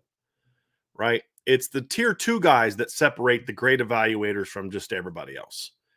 Right. And so that's where you start to see your personal preference start to come into play a little bit more for the tier 2 guys, which takes time for Coach Hiestand and the staff to evaluate those guys. First of all, decide who's going to come off the board. And to your point, it's not just that Notre Dame doesn't have anybody committed, but the top targets haven't committed anywhere yet. And the only top target that Notre Dame had that's committed anywhere was Alex Birchmeier, and that was months ago. And so none of them committed yet. So it's not like there's two things that can force you to go to your next level. And one is you have had some losses on your roster that open up extra spots you think you're going to have. And there's not enough of your top guys on the board to go there. And then two is some of your top targets commit elsewhere. Notre Dame has not reached either one of those points right now because there's 16 guys on the roster right now, I believe 16, and all but one of them has eligibility beyond this year, and that would be Josh Luck. Now, everyone expects Jarrett Patterson to leave after this year, but he has eligibility remaining past this year. So right now there's 16. They're going to lose 2 most likely. There might be some other guys that they don't bring back, but the numbers are good where Notre Dame doesn't need 5. If they get to 5, it's because they're getting guys they can't say no to. And so the timing wise, I don't think they need to be. But thank you for the super chat on that, Zach. I appreciate that very, very much. Here's the question I wanted to ask that kind of got that 2 questions I think were good. One is from Nate W.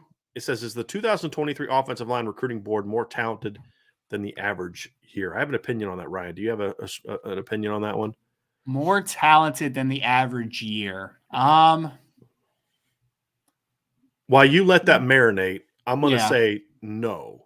Uh-huh. I think if you look at recent years, Notre Dame's had a lot of big-time players on the board. I think it's better than the 2022 class was at the top. I don't think 2022 was a great year offensive line-wise for, like, top guys.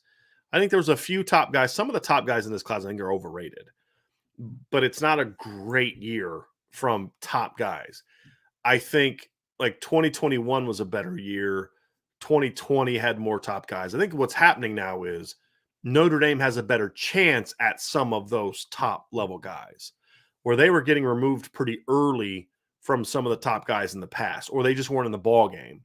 Now with Harry Hiestand being back, the success Notre Dame has had in recent seasons, I think part of it is just some of these bigger names Notre Dame's just in it more with. It also has to do with where they're from. If Charles Jagasol was from Central Florida, we're not sitting there talking about how, oh, yeah, we think he's pretty much going to go Notre Dame. I mean, geography matters when it comes to a lot of times the earlier commits. It matters more than it tends to do for down the road kids. And so I think that's a factor too. But I think it's just that Notre Dame is in on these guys. But I don't think overall this is necessarily a noticeably better quarterback class in most years, like I think quarterback is. I think this quarterback class is noticeably better than some of the more recent classes. I wouldn't say that about the offensive line. I think Notre Dame's just in a better place for those guys. Ryan, you agree, disagree? Anything to add? No, it was hard, kind of quantifying for a second because my immediate thought was, no, I wouldn't say that. It's just, I think it's a good offensive line class. I don't think it's solid in my opinion. I think that there's definitely other positions when we're talking about like wide receiver seems very strong this year, in my opinion. Quarterback, like you said, seems very strong. I think corner seems pretty strong to a degree. Like there's other positions that I think are maybe better than what the 2022 class was, but I think 2023 is a good class on par relative to what it traditionally is. I wouldn't say that it's a more strong class than it has been over the last couple of years. Agree. I like your corner observation. This has a chance to be a really, really good corner class. It's very good. I mean, there's like several like legitimate 5-star guys that are in the corner. I mean, AJ can never remembers the kid's name. There's a kid from Florida that's got a ton of talent. Oh, I know what you're talking about. Yeah, he's a little bit like, is he always giving you everything he's got? I don't know. But sometimes you just wonder, is that just because he's so good? He just hasn't been challenged, but it's a really good corner class. It's a much better safety class than we've seen in recent years. That's another one. This is a really good safety class. I mean, there's a couple legitimate dudes at safety, and I don't think I could say that in recent years. Anytime Peyton Bowen is ranked between 50 and 100 by most platforms, that kind of puts some indication of like, wow, there's some dudes in this class. Yeah, there's some dudes in this class. Timeout, Tom. And you addressed this a little bit, Ryan, but I want to bring it up again because there may be some people that missed this because you can answer this one very easily. Are high school kid recruits aware of Harry Hiestand's reputation? They are aware of who Coach Heath-Stan is because you can readily find information, right? Like you can Google his name and you can see Quentin Nelson and Ronnie Stanley and all the great players, Alex Bars and Zack Martin and I'm sorry, Nick Martin and all the guys that he has worked with. Like that is easy to find. But the problem is, again, we talked about at the beginning of the show, when I talked to like a Samson Okalola, for instance, I asked him about, Harry Heath-Stan. He says, like, I don't really know too much about Coach Heath-Stan because we have to think again. When he was at his peak at Notre Dame, when he was building offensive line U, these kids were, 11, 12 years old at the time. So they know who he is, but they're not really as in-depth on what his reputation is, if that makes sense. Oh, Mike again. I think Samson Okalola is a bit of an outlier, though. I think that has more to do with he just doesn't seem to really be engaged in the process a whole lot. Like, he doesn't strike me as a kid that just sits there and watches college football every Saturday. From talking to other people like Monroe Freeling, Charles Jagasaw, Sullivan Hamster, Austin Saraveld, like I'm talking to people that know this, they have a much better idea of what Harry Heath-Stan has accomplished than Sampson does. And some kids just, this may shock some people. There's a decent number of kids that play football that love to play football. They don't follow football, especially college football. So many. They're more NFL fans. Yeah, they just they don't sit there on Saturdays and just watch college football. They will do that more once they get into recruiting because they just want to see the teams that they're looking at play. But they don't just watch college football all the time. They'll have NFL teams. Who's your favorite NFL team? Oh, it's so-and-so. Who's your favorite college team? Never really had one. But that's why they know. That's why most of these guys know who Harry Heath-Stan is. It's not so much of what he did at Notre Dame per se, but look at all the first-round draft picks the guy has produced. So that's where I would say that most kids know about his reputation in that regard. I think where Sampson just, to me, and again, Ryan, you've talked to him. I'm just kind of going off of a couple interviews I've seen, some conversations that you and I have had. He just seems to be more like that kid that just doesn't really – could he name 10 offensive line coaches in the country before he started the recruiting process? I doubt it. I doubt he can name any. That's fair point. What I mean? And I think that's that would be my take on that. All right, here's an interesting one. Brandon Pleasner says, I feel like Harry Heath-Stan watched the O-line play this past year and felt so disgusted he had to do something, which meant come back and coach this talented group because he couldn't stand watching this any longer. I kind of have a take here, Brian.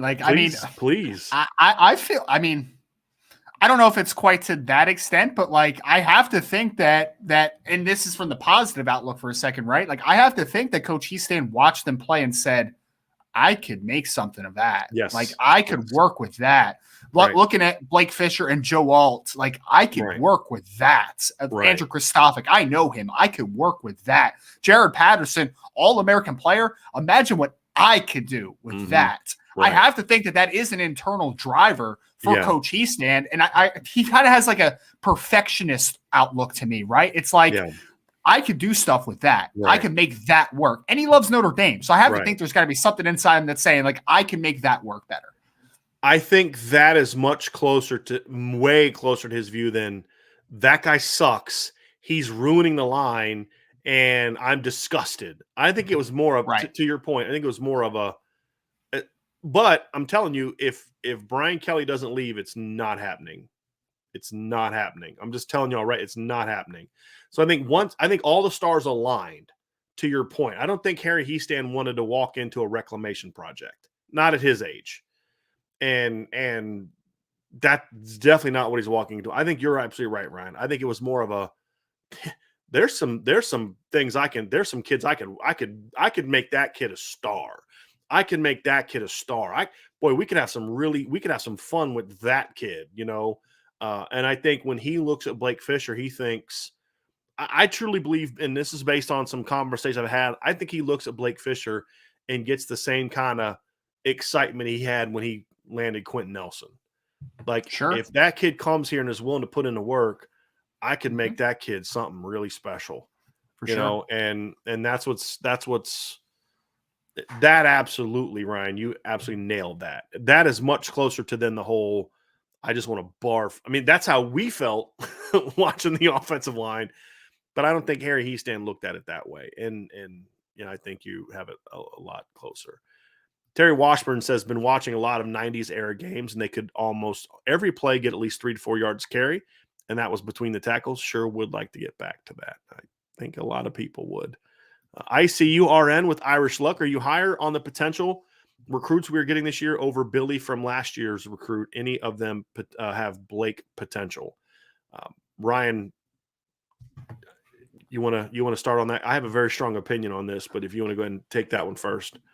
Yeah, it's not. Yeah, it's an imperfect comparison because I think Billy Schrauth projects really well inside, right? Mm-hmm. Like guard definitely. I think you talked about it. Like you think that he could probably last a tackle in a pinch if he could play right tackle into certain offenses. Yes, right, yes. Sure. Right. So be solid. Right tackle in a pinch, but obviously good potential inside a guard. Very good potential. Ryan, it's like Zack Martin in the NFL. Could Zack Martin play right tackle pitch? Yeah, he's done so. Do you want Zack Martin playing right tackle for 16 games? No. That's how I feel about Billy Schrauth. Yeah. I mean, so Billy Schrauth, for me, I think he could be a really good guard. I even think that he could play center if he they needed him to, if they wanted him to, I should say, not needed him to. So I think that there's an upside as a very good interior player. But I think when you're comparing him to a couple players that are on this board, right? Like we're talking about the upside of a Samson Okalola or a Monroe Freeling at offensive tackle, which is just a more important position than guard. We've talked about that a little bit. At guard, you have 2 people around you, and you have some leeway for, I don't want to say failure, but there's a larger margin for error inside a guard than an offensive tackle. So naturally, I am going to say that I think that a couple of these tackles that are in the 2023 recruits that Notre Dame is targeting have a higher upside because they are true offensive tackles, and I think could play that position at a higher level comparative to Billy Schrauth potentially playing inside a guard at a high level. And then the second part of that question, do any of them have Blake Fisher's potential? As a junior, I'd say yes. Okay. Again, that's the thing we have to look at is we know what Blake Fisher looked like as a finished high school product. Right. We have not seen Sampson go from what he was to what he will be. And I just feel like it's if you just go back and look at where Blake was as a junior, I would say Samson Okalola is absolutely on Blake Fisher's level as a top 50 caliber prospect. Blake got a lot better and got in even better shape as a senior. He was a significantly better prospect. So that's where you always got to be careful when you're making those comparisons because it's like there was somebody on the message board, and I get where he was coming from, but he's like, hey, I like Chris Vizina more than what I've seen from Tyler Buckner. I followed up with what we saw from Tyler Buckner in high school or as a freshman. He's like, no, as a freshman at Notre Dame. I'm like, well, that's a completely unfair comparison to compare him as a freshman in college to what another guy's as a junior in high school. And then you compare what Tyler Buckner did as a junior in high school to what Chris Vizina did in a junior high school, and it's incredible. I mean, Tyler Buckner rushed for almost as many yards as Chris Vizina passed for last year. Tyler Buckner rushed for more touchdowns than Chris Vizina passed for. This is not a knock on Chris Vizina all. It's just how absurd Tyler Buckner's production was. You're talking about a kid that had over 6,000 yards of offense in one season. Crazy. And 81 touchdowns, right? So you can't compare a junior in college to a freshman junior in high school to a freshman in college because the junior in high school is going to be the far superior talent where the freshman's going to usually be like at the bottom of the totem pole, so to speak, for the most part. And so that's why you have to try. If you're going to compare a guy, you try as best you can, in my opinion, compare them where they were at the same stage. And at the same stage, I do believe that Samson Okalola is on that level. And Monroe Freeling is a different type of prospect, but he's not far behind, in my opinion. Now, will they make the jump as seniors that Blake did? That's a different question because Blake made a big jump, completely reshaped his body, just got more athletic. His technique improved. He put in a lot of work. Came to Notre Dame's lineman camp, worked his tail off at that. Had won the offensive MVP thing, which. I mean, he was going to win that whether he didn't play well or not because they were in the process of trying to close on him. But he earned it. I mean, he won it anyway. But I don't know if they're quite there. To the first part of the question, I think if you're I'm not going to reiterate what you said, Ryan. It made a ton of sense. You're talking about value. I will say this: if I'm doing a ranking of just who's the best player, like just the ranking of, if I'm doing a top 100 of linemen from the last 2 years, I would rank as juniors. I would rank both Samson Okalola and Monroe Freeling ahead of Billy Shrouth as a junior. Charles Jagasaw would be slightly behind because he's so raw fundamentally. Charles Jagasaw we didn't talk a ton about it. He's a really raw football player because he missed his sophomore year because of COVID, rules and stuff in Illinois. He couldn't play really at all as a sophomore, so he missed that year of development. But his upside is extremely high. But I'd say as juniors, it would be Sampson, Monroe, Billy, then Charles. And those three would be ahead of anybody else from last year's class. Joey Tonone would be next for me. He'd be 5. That'd be my top 5. Of that group, Joey Tonone is next for me. I really like Joey Tonone, man. Yeah, I think he's really underrated. I really like Joey. He's from Indiana, and he committed way early. Yeah. So there was just no reason to have the hype. And that's why, kudos to On3. They had some really bizarre rankings, but they stayed with having Joey Tonone as a highly ranked player. Because he is. I mean, he's a good football player. They had him higher than I think he should have been. He's more of a top 125 to 150 guy for me, but he's pretty good. Yeah. He's a pretty good player. I like Joey Tonone a lot. I mean, that's the thing of the whole class last year. All of them are good players. For sure. They're all good football players. I think what last year's class lacked was there was no Liam Eichenberg as a high school prospect, who I had as a borderline 5-star. There was no Quentin Nelson. There was no, wow, that guy's an elite player, right? It's just a bunch of really good players. It's like a class filled with Robert Hainsey's. And I mean, my stance on Robert Hainsey. You give me 5 Robert Hainseys, I'm going to have a really good offensive line. Absolutely. But if you give me 3 Robert Hainsey's and a Quentin Nelson and a Blake Fisher, I'm going to have the best offensive line in the country. That's the difference. Yeah. That's the difference. I feel like the 2022 class, like there's a lot of potential, but it's not a lot of finish, right? Like I'm excited to see Harry Heastan with gaps and ceilings. Yep. Yeah. With an Ashton Craig. Cause like that could be a good football player down the line. Cause maybe he's the center of the future. Maybe he's a guy, like it's possible. So I'm excited to see him work with the 2022 class. Cause again, if Emile Wagner is able to hold that weight working with Harry Heastan, wow. I mean, he is Robert Hainsey's body. I mean, that was the challenge with Robert was, could Robert get to 290 and stay? And, he never got more than 295 at Notre Dame. Yeah. And I would say that Emile has more athleticism and length than Robert had. For sure. Coming out. He's just not as polished as Robert was because he spent 2 years at IMG and went to every camp imaginable, to get better in battle. I mean, that was one of the most competitive dudes I've ever seen in high school. I mean, if there was I feel like if they called Robert, say, hey, by the way, we're having a lineman camp tomorrow at so-and-so, do you want to come compete? He'd be like, who's going to be there? And if he started rattling off a bunch of highly ranked guys, he's like, okay, I'm buying my plane ticket right now. I want to compete. I mean, that's just how Robert was. Yeah. Harry Heastan loves guys like that. But as far as just God-given ability, I mean, no one's ever said like, oh man, Robert Hainsey's just if I could create a lineman in a lab, he'd be physically just like Robert Hainsey. I'd never say that. I want his intelligence, I want his work ethic, I want his attitude, but I'd rather have someone a little bigger, a little longer, a little more athletic. You know what I mean? Yep. But I mean, that's to me, that's like last year's class had a lot. We'll never be stars. We'll never get the credit that a Liam Eichenberg got or an Aaron Banks got. But he's just a bunch of guys that have a chance to go. Like that's Joey Tonone. That's probably the best comp I can make for Joey Tonone. And as I look back, I'm like, thinking about the comps. I mean, I think Robert Hainsey, as far as like I like the comp I made for Joey Tonone because it was more about his game, his body type, and things like that. But if I were to make a comp for him, you tell me if you agree with this. If I could make a comp for Joey Tonone from the standpoint of, what kind of career he could have at Notre Dame, because I use Josh Myers as my comp because, similar body type, it makes sense, position to fit. But if I was going to go with what type of career could have at Notre Dame, start a long time, it'd be Robert Hainsey. Where he's never going to be the sexy guy. He's never going to get the All-American accolades. Like I'm sitting there watching like Aaron Banks get named an All-American after 2020. And I'm like, he wasn't close to being as good of a player as Robert Hainsey was. Sure. He just comes with a big reputation in the NFL draft and all the other kind of stuff. Right. So he's getting named an All-American. And I'm like, Robert Hainsey, the only lineman Notre Dame had better than Robert Hainsey in 2020 was Liam Eichenberg. Right. And there was a distance between him and whoever was else, Patterson and Banks, but All-American lists aren't always about that. He wasn't sexy.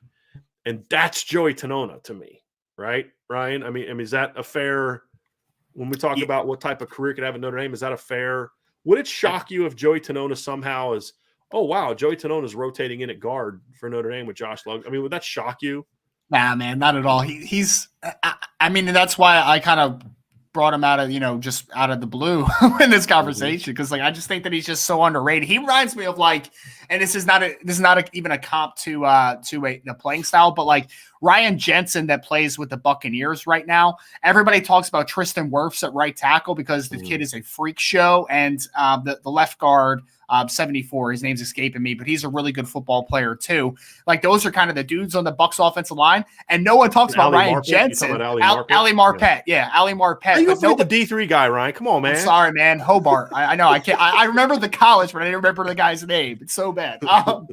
But yeah, everybody talks about Ali Marpet, and everybody talks about Tristan Wirfs because Wirfs is a freak show, and Marpet's a Pro Bowler every single year, right? But Ryan Jensen is a damn good football player right there at center. And I feel like that's kind of the same with Joey Toney. He just kind of gets overshadowed, even though he's just very solid. And who did the Bucs draft to potentially replace Ryan Jensen? Your boy, man, Robert Hainsey. Full circle. There's something to be said for a guy that just shows up and does his job every day. I mean, you have to have guys like that in the offensive line. If my choice is an elite talent that's going to make, just 8 boneheaded plays a game compared to a guy who's just going to do his job at a steady level the whole game. I mean, most offensive line coaches are going to take the steady guy, assuming I'm saying they're not going to change. You're going to take the athletic guy, the talented guy with the thought you can coach that out of them. But going into a big game, you're going to take the steady guy is kind of where I'm coming from on that one. So yeah, sure. Good discussion there. Very good discussion there. I enjoyed that. Here we go. Bernie. Who are the Blake Fishers in the 2023 class? Those should be the Indy targets.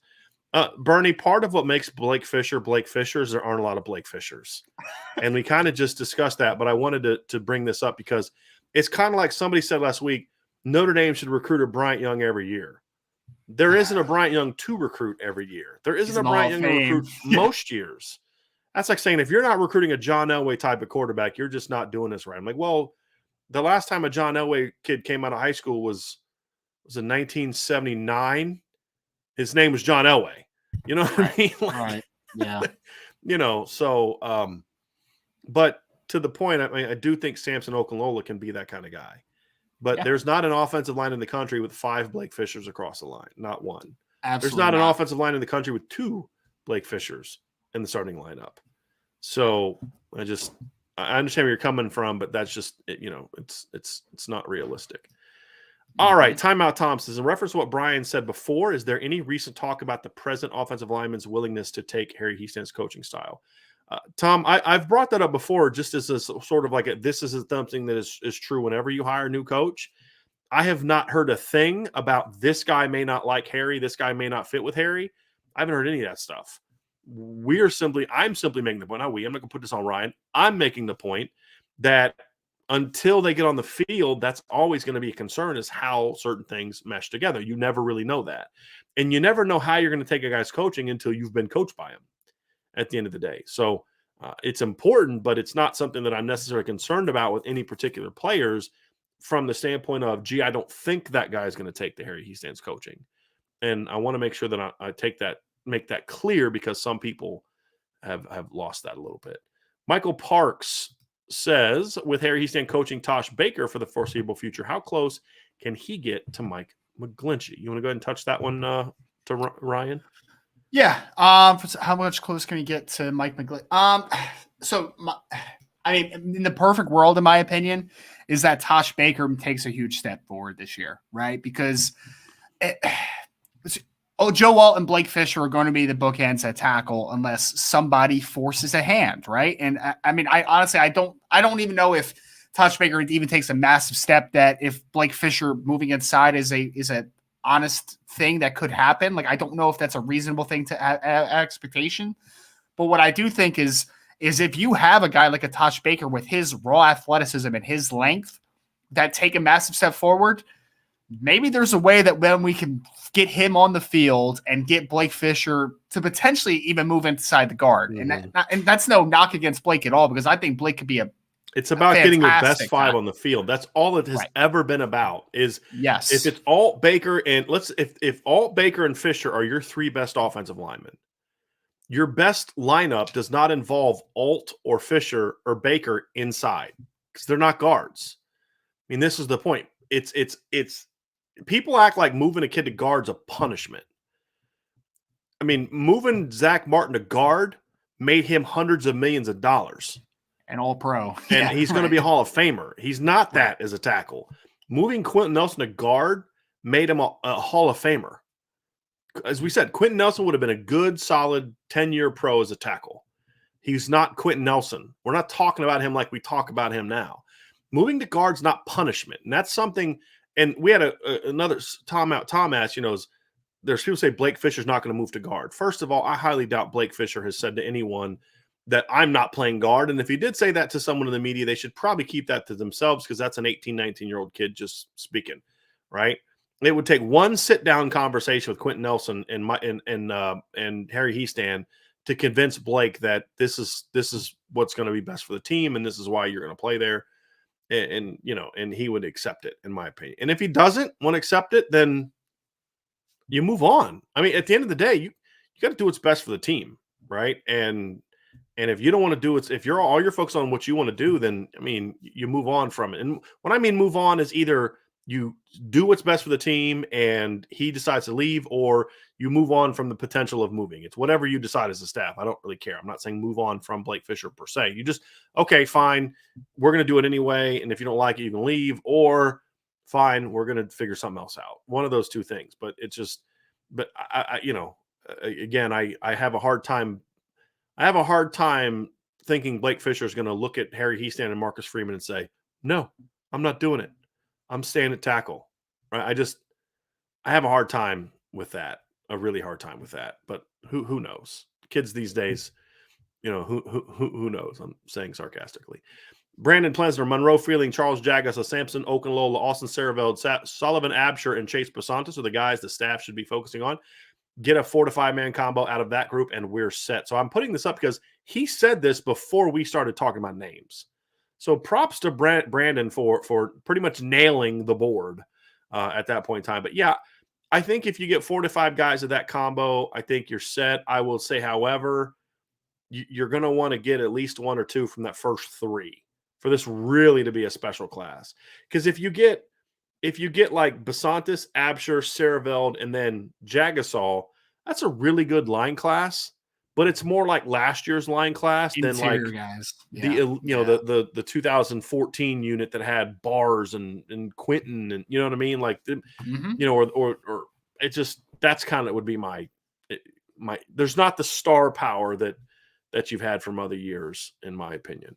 And Brandon says, I would put a class of those guys against anyone in the country. I think the 2023 class has a great chance to be better than last cycle. Again, with the O-line specifically, I would say that assuming they get 2 of the first 3. You got to get 2 of Freeling, Jagasol, and Sampson for me to be able to say, I'll stack this up against anybody. Because if they get 1 of them and then the other 3 out of the other group, that's still one of the 5 best line classes in the country. But there's a difference between 5 and 1.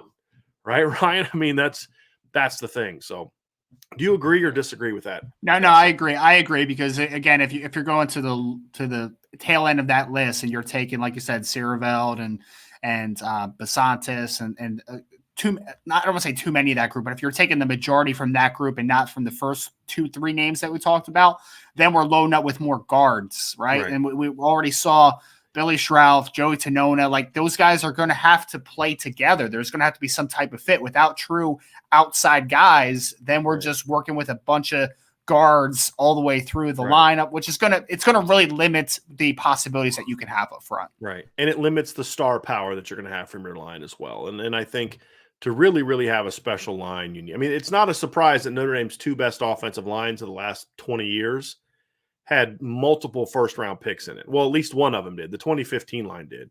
They both did, because in 2017 they had McGlinchey and Quentin Nelson were both first-round picks, and then obviously Robert Hainsey was a third-round pick, and Alex Bars would have been both top 10 picks, right? Top 10 and the 2015 line had 3 top 10 picks in it. Yeah. When you add Ronnie Stanley to that as well. So, you need at some point in time, you need at least one star, in my opinion. You go 2 years where your star is what, Billy Schrauth. I don't know if that's necessarily I'm saying I love Billy. Yeah. But you'd like to get a Sampson, a Freeling as well to go with Billy. And that's kind of the point that I'm getting to. Juan says, do you think Notre Dame's deal with the ACC helps them recruit the Mid-Atlantic and DMV area? Absolutely. That opens doors that or at least it gets kids a little bit more receptive than they otherwise would have been. I think the next thing that's going to help them is they got to make it more of an area of importance. Why is Texas so much more? Why are they having more success so far in Texas than they have in past years, Ryan? It's because they're making it a priority. They've offered almost 30 kids from Texas already in this cycle. They've got a commitment from the state of Texas already. And I think they've got a chance to get a second one in this class. They could have had a second commitment from Texas if they were willing to take his commitment. That would be Jackson Arnold, but they weren't willing to do that at the time. So you got to prioritize it. And I don't think Notre Dame has done enough to take advantage of the ACC deal with past staffs. And it looks like this staff is changing that when you look at the emphasis on the DMV in this class, when you look at the emphasis on the Carolinas in the last two classes. I think that's important. I think the Carolinas is the one untapped area that Notre Dame hasn't taken enough of an advantage of. And when they have gone down there, they've got some really good players. The Aquaras, right? Asita Aquana was a really good recruit before the injuries. Jalen Sneed in this class. So I'd like to see them tap into the DC, Maryland, down to South Carolina. I'd like to see them make that a much bigger priority in moving forward than they have. I think there's some really good football players in there. And I've had people criticize them for not taking Ekwanu's brother. He wasn't that kind of prospect in high school. Some guys just develop different. I mean, this is the thing people got to understand is, I've heard people say, why did all the schools miss on Josh Allen? Because Josh Allen wasn't Josh Allen coming out of high school. He was went to a junior college. He was a 0-star kid. Right. And it wasn't from lack of recognition. He just, some people the whole story about Michael Jordan getting cut from his high school basketball team. Michael Jordan wasn't a 6'6" guy dunking from a free throw line when he got cut from his high school basketball team. Right. I mean, no coach is that stupid. Right. I mean, you know what I mean? I don't think. Anyway, he grew and, all those kind of things. So, but to the point is, I want to see more kids from that region. I love this one. Garen Knutson. I taught my wife to say the following at least once daily. Hope we get Dante Moore, QB out of Michigan. He's a gap closer. She's a keeper. Yes, she is. That's awesome. She is. If she actually is willing to do that, she is 100% a keeper, and you have outkicked your coverage, my friend. I'm just going to be completely honest with you about that. Timeout Tom says, I really like Sullivan Hamster. He's got great feet and speed. His ability to get to the second level is excellent. That's something you talked about, Ryan, is a 6'7" guy that can bend and play inside and get to the second level like that is an impressive thing. No question. Timeout Tom, Rocco Spindler's luster seems to have dulled. Is it because of performance or that his name's been around for a while? He's a freshman. Is it true that Rocco was too aggressive and Quinn tried to coach it out of him? I have not heard directly that last part. I know that rumor's been floating around. I've never heard that. The reason I think it's believable to some people, whether it's true or not, is because that sounds like something that this coaching staff would have said in recent years. Like, too aggressive. You know what I mean? If that was true, he stands going to love Rocco Spindler because he likes those aggressive guys. But his luster hasn't dulled. He didn't play as a freshman like 99.9% of freshman offensive linemen last year. So I wouldn't worry too much about that. I mean, he's been a name that's been around for a while. He's currently in his third semester of college. He's like going into a sophomore, redshirt freshman year. I think the problem is kind of like with Tyler Buckner. People are already ready to kind of dismiss Tyler Buckner for the next guy in high school. I think that's more of an us problem than a player problem, in my opinion. It's just the nature of it sometimes, I think. Michael says Freeling is an athlete. Basketball players that are OTs have great feet, hand-eye coordination that I feel translates to the football field. Agree completely. Agree completely. Agree. I remember Jonathan Ogden was a surfer, I think, and he had, just kind of weird stuff like that. That is something that requires an obscene amount of core. Have you ever Balance. tried to surf? I have tried not. it No, once. I went out there for 3 hours. My whole chest was just cut up because the guy kept putting more and more wax on the board because he's like that was the problem. I was like, dude, that's not the problem. Okay, you're killing me. I'm not having skin left on my chest. I just don't have the balance to do that. I don't know what it was. A 6'9" guy surfing, just imagine.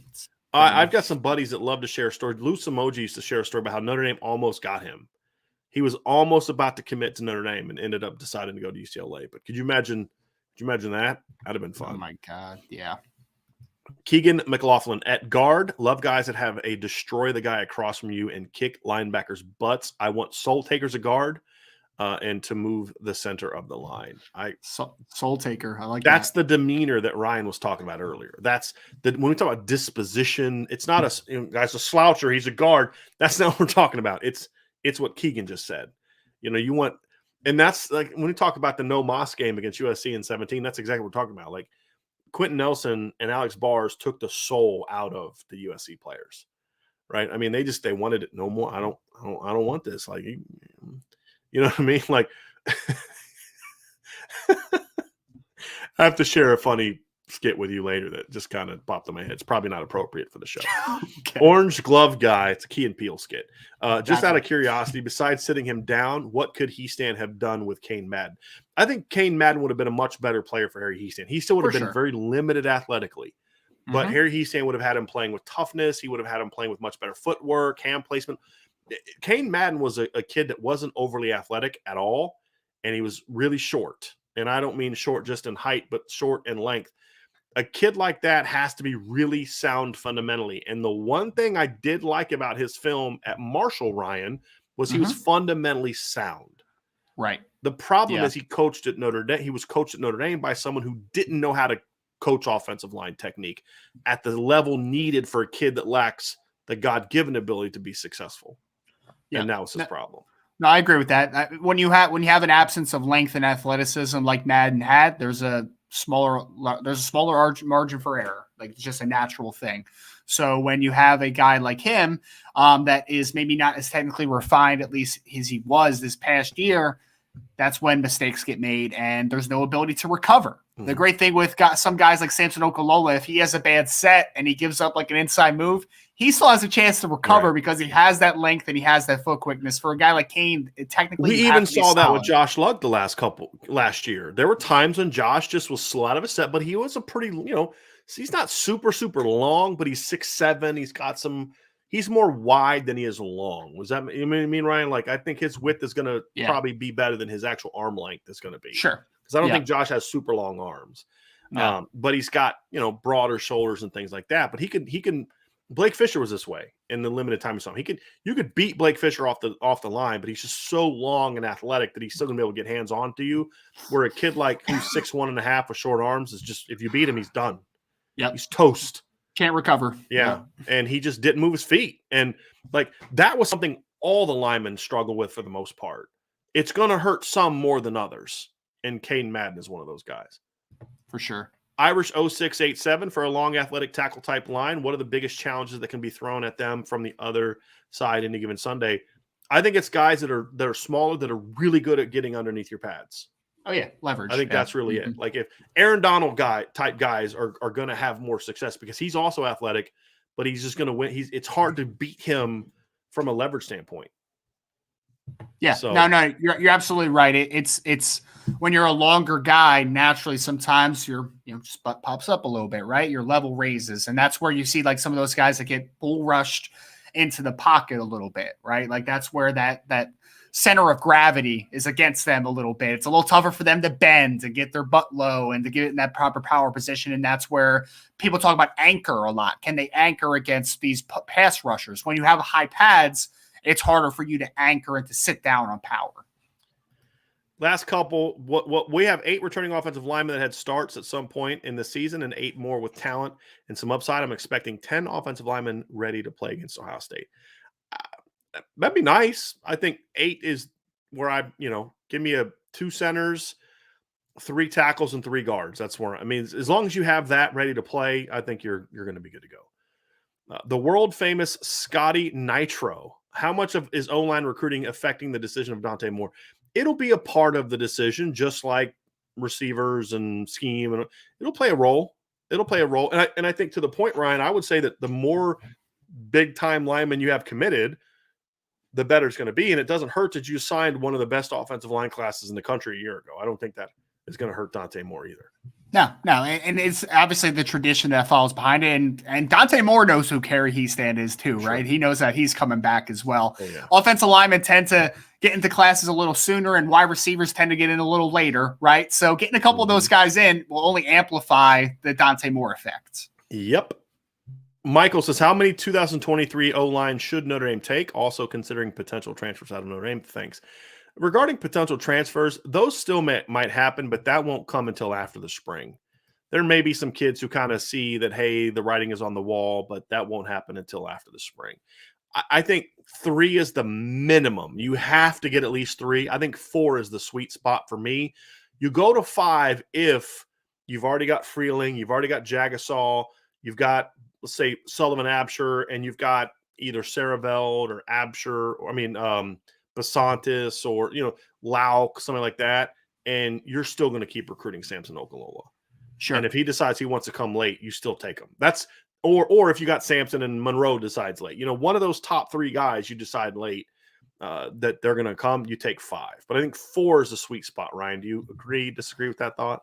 No, I was going to say 4 to 5 is the number for me, right? Like, again, I think that you can stretch it to 5 if the right 5 are there. But I think 4, like you need 3 guys that are, could potentially play tackle at the next level that may have some ability to move inside. And then you could take a gamble more on a guy, or not a gamble. You could take a guy that is maybe projected more as an interior player comparative to an offensive tackle. Mm-hmm. All right. Here's a few more. Here we go. Michael Campbell says, class of 2022, would Zack Rice be at Notre Dame and not North Carolina if Harry Heastand is here? I'm going to say yes if Harry Heastand wanted him. I don't know if Harry Heastand necessarily would have coveted Zack Rice the way that some fans did because he was ranked so high. I didn't love Zack Rice's feet at all. I thought he's a big, strong kid that I think is going to have – he's a guard to me at the next level. Now, would Heastand have taken him? Yeah, I think if he would have wanted him, I think he would have got him. I do. But, I don't think Zack Rice was this – look, I'm not sitting there on signing day saying, man, I wish they would have got Zack Rice. There's a couple guys I feel that about, especially Jake Taylor, who went to Oklahoma. I'd have loved to have had that kid.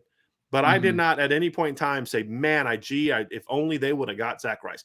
The only value that Zack Rice would have added beyond the guys they already had is the ranking. Perception. It would have been a perception as opposed to, are you adding a valuable player? If he would have signed, and let's just say been the 6th lineman, I would have graded him 6 out of 6 in regards to footwork. That's where I would have had Zack Rice. Big, strong, physical kid that just that just got away with beating up, inferior guys.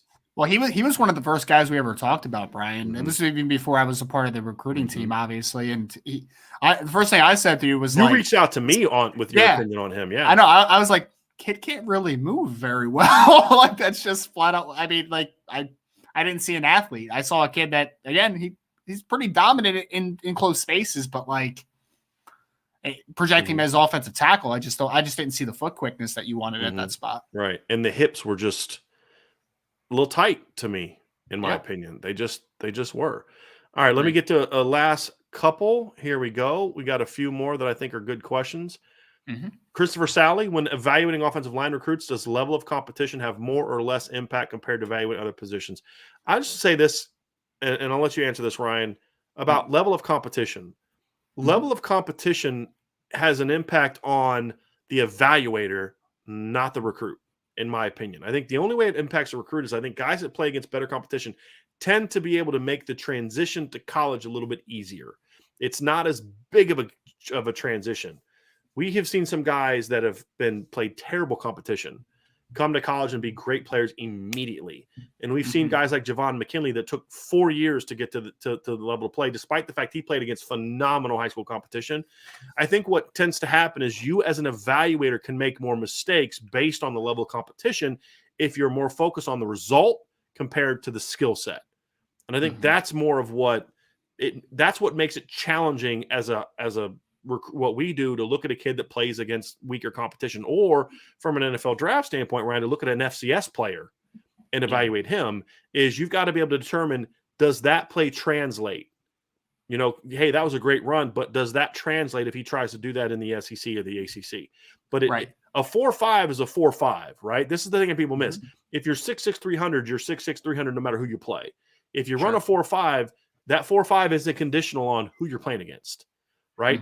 You either have the tools or you don't. I think what can be difficult is your ability as an evaluator to determine the actual skill set of a player compared to another. I think that's what I care more about than, oh, well, this guy played at a small school, so he's this, that, or the other. I don't care about that. That says more about your evaluating abilities than it does that player's talent. Well, so I'm going to take it from an NFL draft perspective for a second, okay? Whenever you see the main bulk of who gets selected in the draft is going to be Power 5 football players, and that's natural because Power 5 football players are generally the most talented. Like, that's just kind of how it works. But when you are an evaluator in a vacuum, you evaluate traits. It does not matter what level they come from, because you're evaluating them to go to a system. And no matter what system that you're evaluating them for, you are evaluating that player. These are the traits that I need to be successful in that spot. So whether they are from a Group 1 here in New Jersey or they the highest level in Florida, if they have the traits to translate, they have the traits to translate. That's just point blank period to it, because they're going to get the same coaching wherever they're going. So you're always going to clamor and you evaluate traits. You don't evaluate level of competition. Correct. And I think mistakes that people will make is like, this guy was dominant. Okay, well, most guys that, at the Division I level could go to Division III and do what Ali Marpet did from a production standpoint. But that's not why he didn't get drafted, because he dominated E3. He got drafted because he's got the body type, the athleticism, the skill set, all the mind, and all that kind of stuff for the game. And I think that's they call it helmet scouting, right? Like that creates biases when you just kind of have assumptions. Just clean slate. What did the traits say? And that's what I think. That's why I think a lot of the recruiting services tend to miss on offensive linemen. I mean, there's a lot of, how'd you miss? That guy never even played at that school. How did you miss on that guy? Because they were like, oh, this guy's dominant. I had this discussion with a friend of mine in the recruiting business about 2-3 years ago. There was a kid from out in, I think it was Washington or California, kid to sign up with Washington. He's like, man, this kid's a really good player. And what makes you think so? And he's like, you just watch him, he dominates. I said, okay, do me a favor. Pop in his film tonight, and I want you to basically do this, like put your hand over your head and only watch him from the waist down. And he's like, oh my God, like he did that. And he's like, oh my God, that guy is terrible.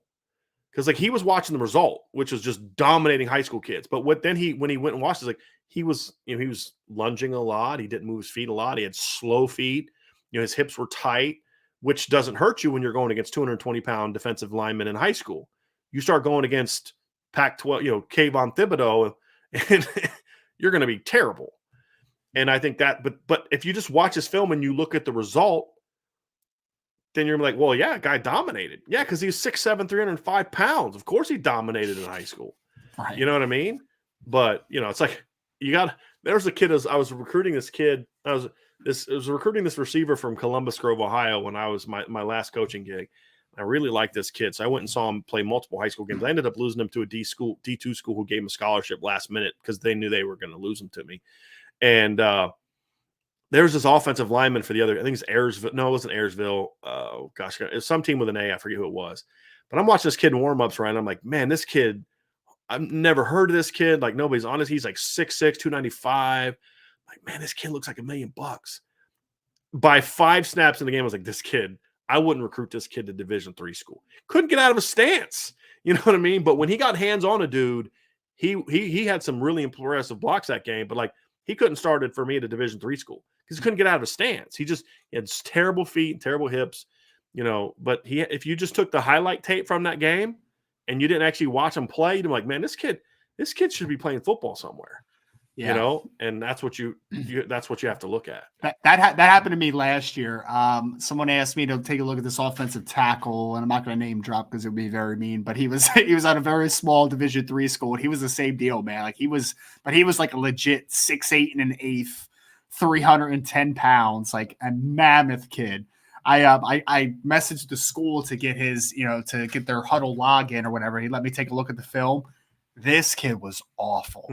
Like one of the worst evaluations I've ever done. He ended up getting like a free agent contract to go into a camp, and he lasted like literally 1 day. And I'm like, man, it was just awful. I just could not believe my eyes. Yeah. It was actually it wasn't a team with an A, it was actually Paulding. I just went and looked at their schedule, and it was Paulding. So it wasn't a team with an A. I was thinking Ayersville, but that was a different game. But yeah, it was Paulding. But man, I'm gonna get the steal of the year. I found this 6'6", 295-pound offensive lineman, and then I'm like, oh my gosh, that guy can't move at all. So it made me so sad. Tommy Guns, Leonidas is Spartan kick. Brian, you're definitely the goatee. So there's like 30 chats about my goatee. You guys respond to my facial hair decisions more than I've ever would have imagined. I was going to shave it all off, but I'm like, there's going to be heads exploding in the chat today if I shaved it all off. But this is my wife loves the goatee. And so like, it's kind of her birthday week, birthday month, we celebrate different things and do different things. So I decided to give her a goatee. So it's kind of husband I am, but I hate goatees. So, but she likes it. And hey, Ryan, you've learned this. You haven't been married that long, but if she ain't happy, you ain't happy, right? So that's why I don't grow. That's why I don't grow the beard out, man. It's clean shaven, stays. That's what your wife likes, right? Like I'd much rather not shave every day. So yep, keep her happy. Vince's receding hairline. This is hilarious. Come on, Jacob. That's so messed up. You guys told me to let you know, but I sent a super chat that didn't get answered on Friday about Mickey and Morrison, and if they'll see significant playing time, especially with the guys we have. I don't know if either of them will see significant playing time as freshmen, barring injury. I think both will have a chance to earn playing time as freshmen. Yes, I definitely think they'll both be given opportunities. They have to earn them, right? I mean, they have to win. I think if I were to put money down, who do I think, who do I say has a better chance of playing as a freshman?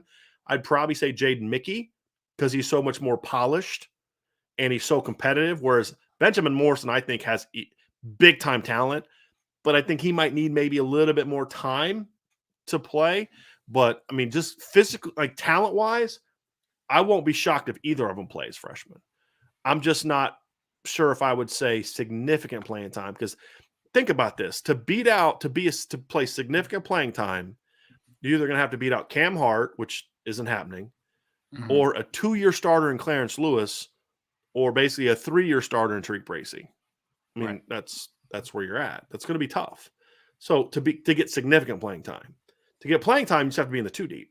To get significant playing time, that's what you got to do, and that's not going to be as easy as people think, right? And the coaching staff isn't going to overreact to the Oklahoma State game. I think it's definitely on their minds. Is like, can we beat USC and Clemson and Ohio State with this group? So that's why those guys are going to get a chance, but they got to prove it. Here's an interesting question, Ryan. Brian from Peter Tekezian, does a smash mouth running game with a 5-star quarterback and highly recruited running back score 30 points against the best defenses in college? Well, depends if that 5-star QB has legitimate weapons to throw to. But yes, I think you can. Yes, you can be a smash mouth team and do it. That's what Georgia was this year. I mean, they didn't have the 5-star quarterback, but I think I just need a little more context of the question, like what else is around it. But yeah, I mean, in theory, would you not describe that as Georgia? I mean, besides for the 5-star quarterback. Yeah. Yeah. I mean, I would call Georgia a smash mouth football team. Oh, you're right. You're not wrong. And they scored 30 points a game, and they also had one of the best defenses, though. They're not, their offense is on the field a lot. So, but their offense also, I believe, was one of the top 10 or 15 teams in the country in yards per play, which is because like you could say, like their yards can be deceiving. I've used this example before from my career. Is there was a year where we scored 40 points a game during the regular season, but we only averaged about 350 yards of offense per game. which you don't see those two. That's because our average starting field position was the 48-yard line. We just didn't run a lot of plays because we got such great field position because our defense was so good, and then we would then go score. But you look at Georgia last year, 38.6 points per game. That's pretty good. But as you said, the defense could have been a lot of the culprit for that. So that's why the first thing that I go look at is yards per play. And Georgia last year ranked 4th in the country last year at 6.98, basically 7.0 yards per play. So they were a very efficient offense last year. Now, they were not an elite offense. They were not, but they were a very efficient offense capable of big plays because of the second part of that question. And a lot of running backs could rip off big plays. In the past, James Cook in the pass game, Samir White, Kenny McIntosh, Kendall Milton, James Cook also in the run game. And then, of course, that set up the big tight end, Brock Bowers, who had a lot of big plays. So can a smash mouth running game with a 5-star quarterback and high recruiter running back score 30 points against the best defenses of college? Yes, they can. Assuming, to Ryan's point, you know a little bit more, they've got to have some if they got a bunch of bums as pass catchers, they're not going to score 30 points on Bama, right? You've got to have some level of balance. But in theory, yes, I think you can do that. And last one here, Keith Wiegand, of the group of these offensive linemen, who do you guys think is the sleeper? Let's take it twofold. Let's look at the current roster, and then let's look at high school kids. So for current roster, let's do that first. Which is the easy one for you? Was it the high school one for you? High school. Let's go high school first then. Let's do the easy one first for you. Sullivan Hamster is the guy that I just keep talking about, right? Like he's ranked. I mean, I think there's a couple recruiting platforms that have him ranked as like a top 300 kid. I think he's much better than that, to be honest with you. Like he's 6'6", 6'7", 275 pounds, plays with great pad level, explosive. I think the tools are all there for a guy like a Sullivan Hamster to be a starting player on the college level. So that would be my easy guy as far as that. For context, Ryan, Rivals has him as a 4-star, but not in the top 250. Right. 247 hasn't even taken the time to give him a ranking yet. That's what I'm saying. Yeah, I mean, it's crazy. The only one that I have him that has him ranked very high is On 3 has him at 167, which I think probably gets in your wheelhouse. That's fair. Talk about like a sleeper, right? Because a sleeper doesn't mean underranked. It means a guy that's just not, he's being slept on. And when 2 of the 4, because I don't think ESPN has him ranked yet either. Nope, they don't. When 2 of the 4 ranking services don't even have a ranking for the kid, he's a sleeper. I don't care what the other ones have him ranked. And so I think, Ryan, that's a good one. I can't disagree with you on that one. When we look at the current team, I have a couple that I'm going to go with, and let you kind of rack your brain a little bit. The couple that I would go with, I think of the returning starters, I think that Andrew Kristofic is mine. I think that he's a guy that has a chance to make a bigger jump than others, and I think his steadiness down the stretch was underappreciated a little bit. Now with good coaching, I'm really curious to see what he can do. That's another year under the Matt Bayless strength program, another, getting coached by Harry Heastan, getting pushed by guys like Rocco Spindler, because, hey, if you're Andrew Kristofic, you can't have a bad spring. You can't have a bad fall camp because you're going to find yourself, with the same view that you and I have from the game, which is like from the sidelines, the bleachers, you're not on the field, right? So he's a guy that I think is someone that's going to get slept on amongst the guys kind of behind him. A guy that I think could be a sleeper if he moves positions. Oh, don't do it. You're about to take my guy. Go ahead. About to take my guy. Go. I was at first, after I looked at the list, just the linemen, I was going to say Kristofic, but then I was going to say Michael Carmody because I think that Michael Carmody has got kind of a bad rap because he had some struggles at offensive tackle. Had no business playing left tackle, Ryan. Right. None. I do think that there were still some nice flashes in the run game, though. I think that there's still some things to be excited about because I think he is a physical kid that has a lot of grit to him, man. Like, I think that there is something there potentially moving inside the guard. And I feel like there's just been kind of this just negativity around him just because he did struggle to tackle a little bit. I mean, and he did. There's no doubt about it. But I do think that he could play a little bit if he's in the right situation. Right.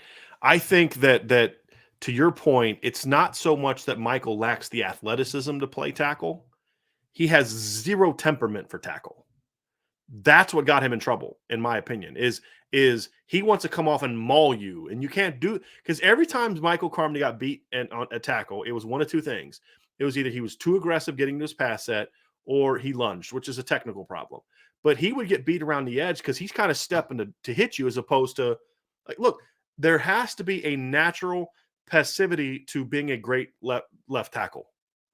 Meaning your first step is away almost. Like it's back. It's I got to go meet him to a point, and you're going to give a little bit of ground, not too much. I think Notre Dame gave too much ground sometimes.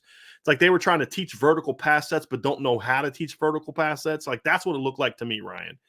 But yes, you put Michael Carmody inside, and I think he's a completely different player.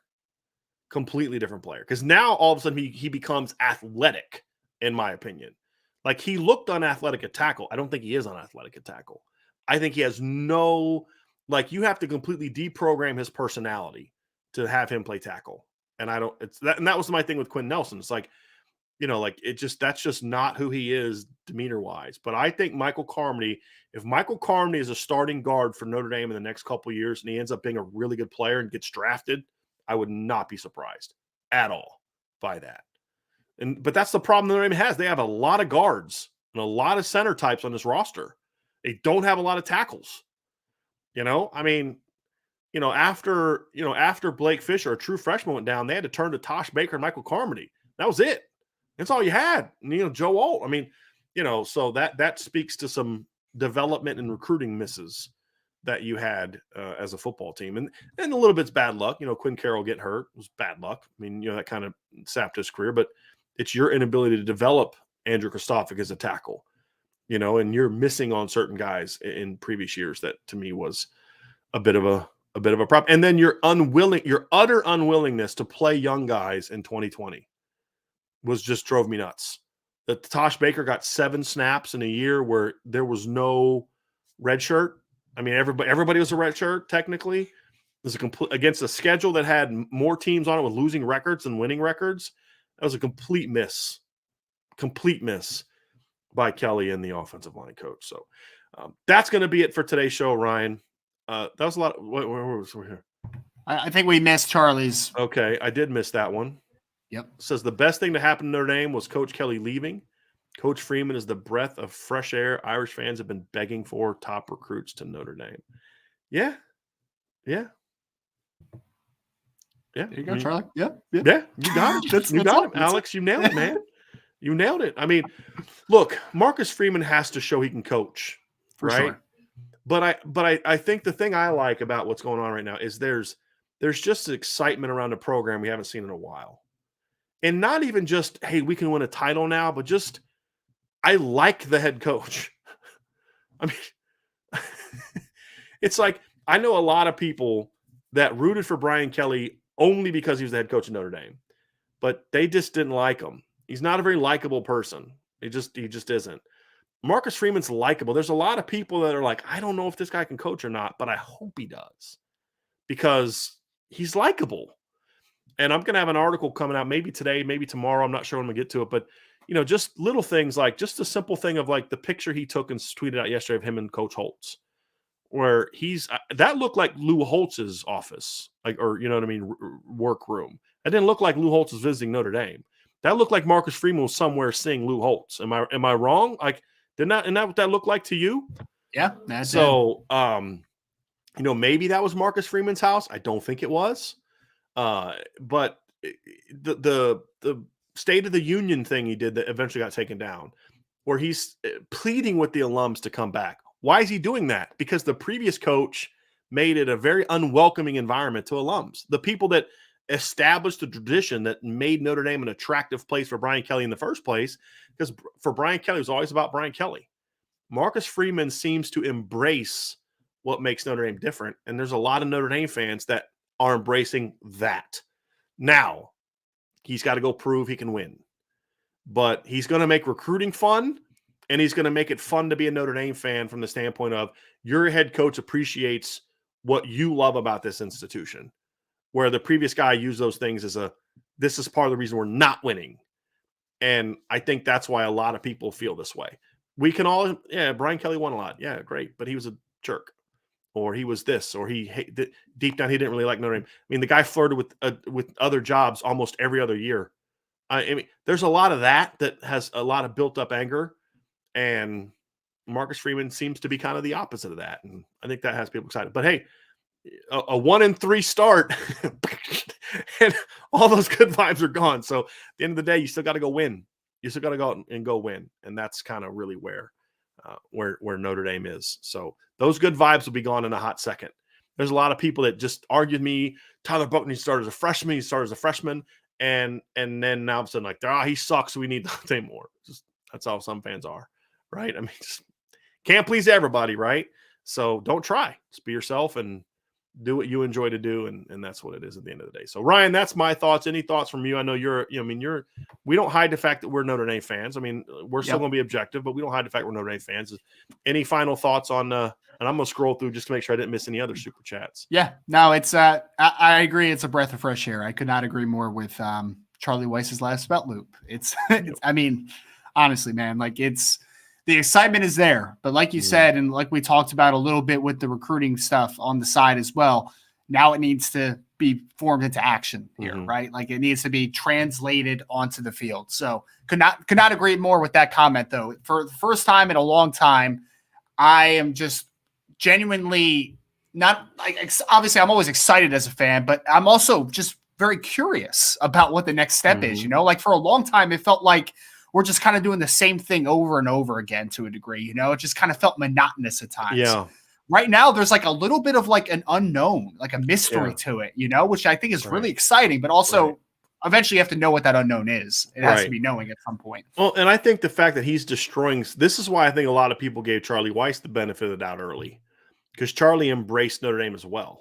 And, when we started winning, look, if Charlie Weiss doesn't win early and didn't embrace Notre Dame, I don't think he makes it to 5 years. I mean, that's just like Ty. But, Marcus is embracing it, and he's just destroying so many myths that just drove Notre Dame fans nuts. It's like just miraculously there's all these great students that help on defense that can be a part of the, it's BS. And so like recruiting was just such a frustrating thing for Notre Dame fans for a long time. I mean, Ryan, you see it in these chats. Like there's just always, if Notre Dame's not just the clear leader for the kid, there's a lot of fans like, they're not going to get him. Pessimistic, yeah. With top kids. And understandably so. It's like, it's kind of like, you get hit in the, you get disappointed, you get turned down so many times you can stop asking, right? Like, if you keep asking a girl on a date and every single day, and she's always says, no, eventually you just stop asking unless you are just the most persistent, what in the world, and then you miss your window. But Marcus Freeman is out there just battling and starting to get the success. I mean, and then it's like, well, once the kids start looking, well, they're not going to stick in their commitment. I mean, I get it. I get that. You don't want to completely buy in because you don't want to get crushed come signing day when 3 or 4 top guys aren't in the class. I get all that, but I think that's also plays in the excitement too. And then I did miss one thing I want to address. Ryan Brandstetter says, I'm a college student, don't always have time to keep up with everything. And that was before the question of this, which he says, this is older news, but what's your guys' thoughts on the on-3 prediction of Dante to Notre Dame? Look, we don't really spend a lot of time responding to crystal balls and on-3 predictions and future casts just because that business model doesn't reflect what we're trying to do. But I do want to speak to this because I want to say a couple things. Number one is I think Tommy Rees has done a tremendous job with quarterback recruiting to the point where we're discussing whether or not you should or should not take a commitment from Chris Vizina, who's a consensus top 100 quarterback, right? Not that he's going to commit, but that's just kind of the discussion point. But regarding Dante Moore, Ryan, that is a take. I think other people are coming around to where we've been for a while with Dante Moore. And we have kind of been on I think Notre Dame's in a really good place for a while. I felt the Notre Dame was going to be a player for him when I first met him last April, face-to-face, and watched him work out and talk to him.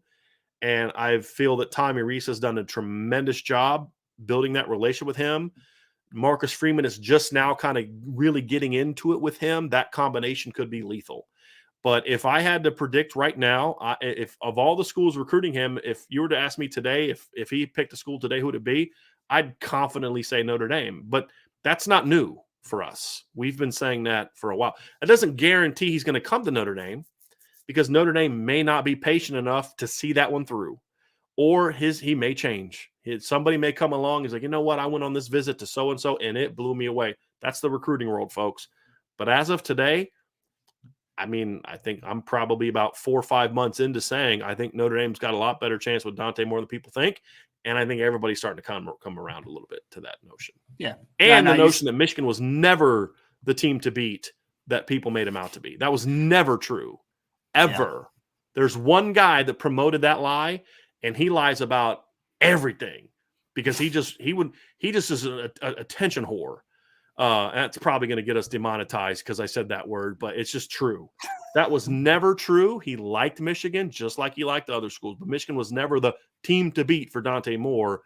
I think Notre Dame's been either the team or in the top group for quite some time for Dante Moore. And, doesn't mean they got to close, right, Ryan? I mean, it's, coffee's for closers, but let me ask you this. Is there any other team that you would say, I'd rather be where they are with Dante Moore than where Notre Dame is? No, absolutely not. I mean, and it stayed the same. And it's just one of those things where, you hear one thing, you see one thing, but like when things just start stacking, right? And then you'd see the player he is, the person he is, the student he is, how he goes about his business. It's all just kind of aligning a little bit. And again, that is no guarantee that it will end up Irish, but right. 4.0 student, just everything. Yeah. Now the question for me is more about, will Notre Dame have the patience to see it through or not? Right. That's a different conversation. But if they do, I feel good about where they stand. So that's it. And Ryan, I know you're happy. Today's been a good day for you. You get to do a recruiting podcast, and the Rams signed an offensive coordinator that I know you're so excited about. So, for me, I called you today. I was like, "Hey, man, double fun." He's like, "Oh, I love the new." I said, "Yeah," and that means that Tommy Reese isn't going to the Rams, so that's double plus. True, very true. Yeah. So, that's it. So, hey, Ryan, thanks for this. Was a lot of fun, man. Appreciate you doing this with me. Love talking offensive line play, no question about that. And then just being able to talk about offensive line recruiting was a lot of fun. Hit the like button, everybody. Hit the subscribe button. Hit the notification bell. Share this podcast. Check out irishbreakdown.com. Sign up for the message boards. There's too many people in this chat that I know are on there, and you're just missing a lot of great conversation, including, Ryan, you've got to go in and answer that question about the best, your all-time Notre Dame team of your favorite players. Not the best, but your favorite players. That's a fun conversation. I was really bored at like 2:00 in the morning last night. I was like, man, it's been on my mind all day. Let me throw this out because everyone's like, who's the best and all this. So we're having that conversation. That's been a lot of fun. If you like Built Bars, if you're someone who eats protein bars and you have not had a Built Bar, you are missing out. You got to try Built Bar. And to make it more enticing, okay, if you use the promo code below, the Irish Breakdown promo code below, you get 10% off your entire purchase. You got to check them out. And also the merch store. We've got some new designs here over the last couple months in the merch store. You're going to want to check those out. If you haven't signed up to irishbreakdown.com yet, if you sign up for a monthly membership, you get $4.99 a month. You get 10% off your next entire purchase through the merch store. If you sign up for an annual membership, which is only $49.99, you get 20% off a purchase of the merch store. So we've had some people that have actually made big purchases and used that 20% off, and it almost cost a year's membership. But I love the sense of community we build through things like that. So don't miss out on that. So Ryan, thank you for being with me today. We're going to have plenty more to talk about this week. We're going to have a couple more recruiting shows this week. So it's not just, you're not going to say bye to Ryan until Friday, right? You're going to see him again this week because we're going to have some fun shows coming up. So Ryan, thanks for being with us. I'm Brian. Everybody have a great rest of your day. And thank you so much for being a part of the Irish Breakdown podcast.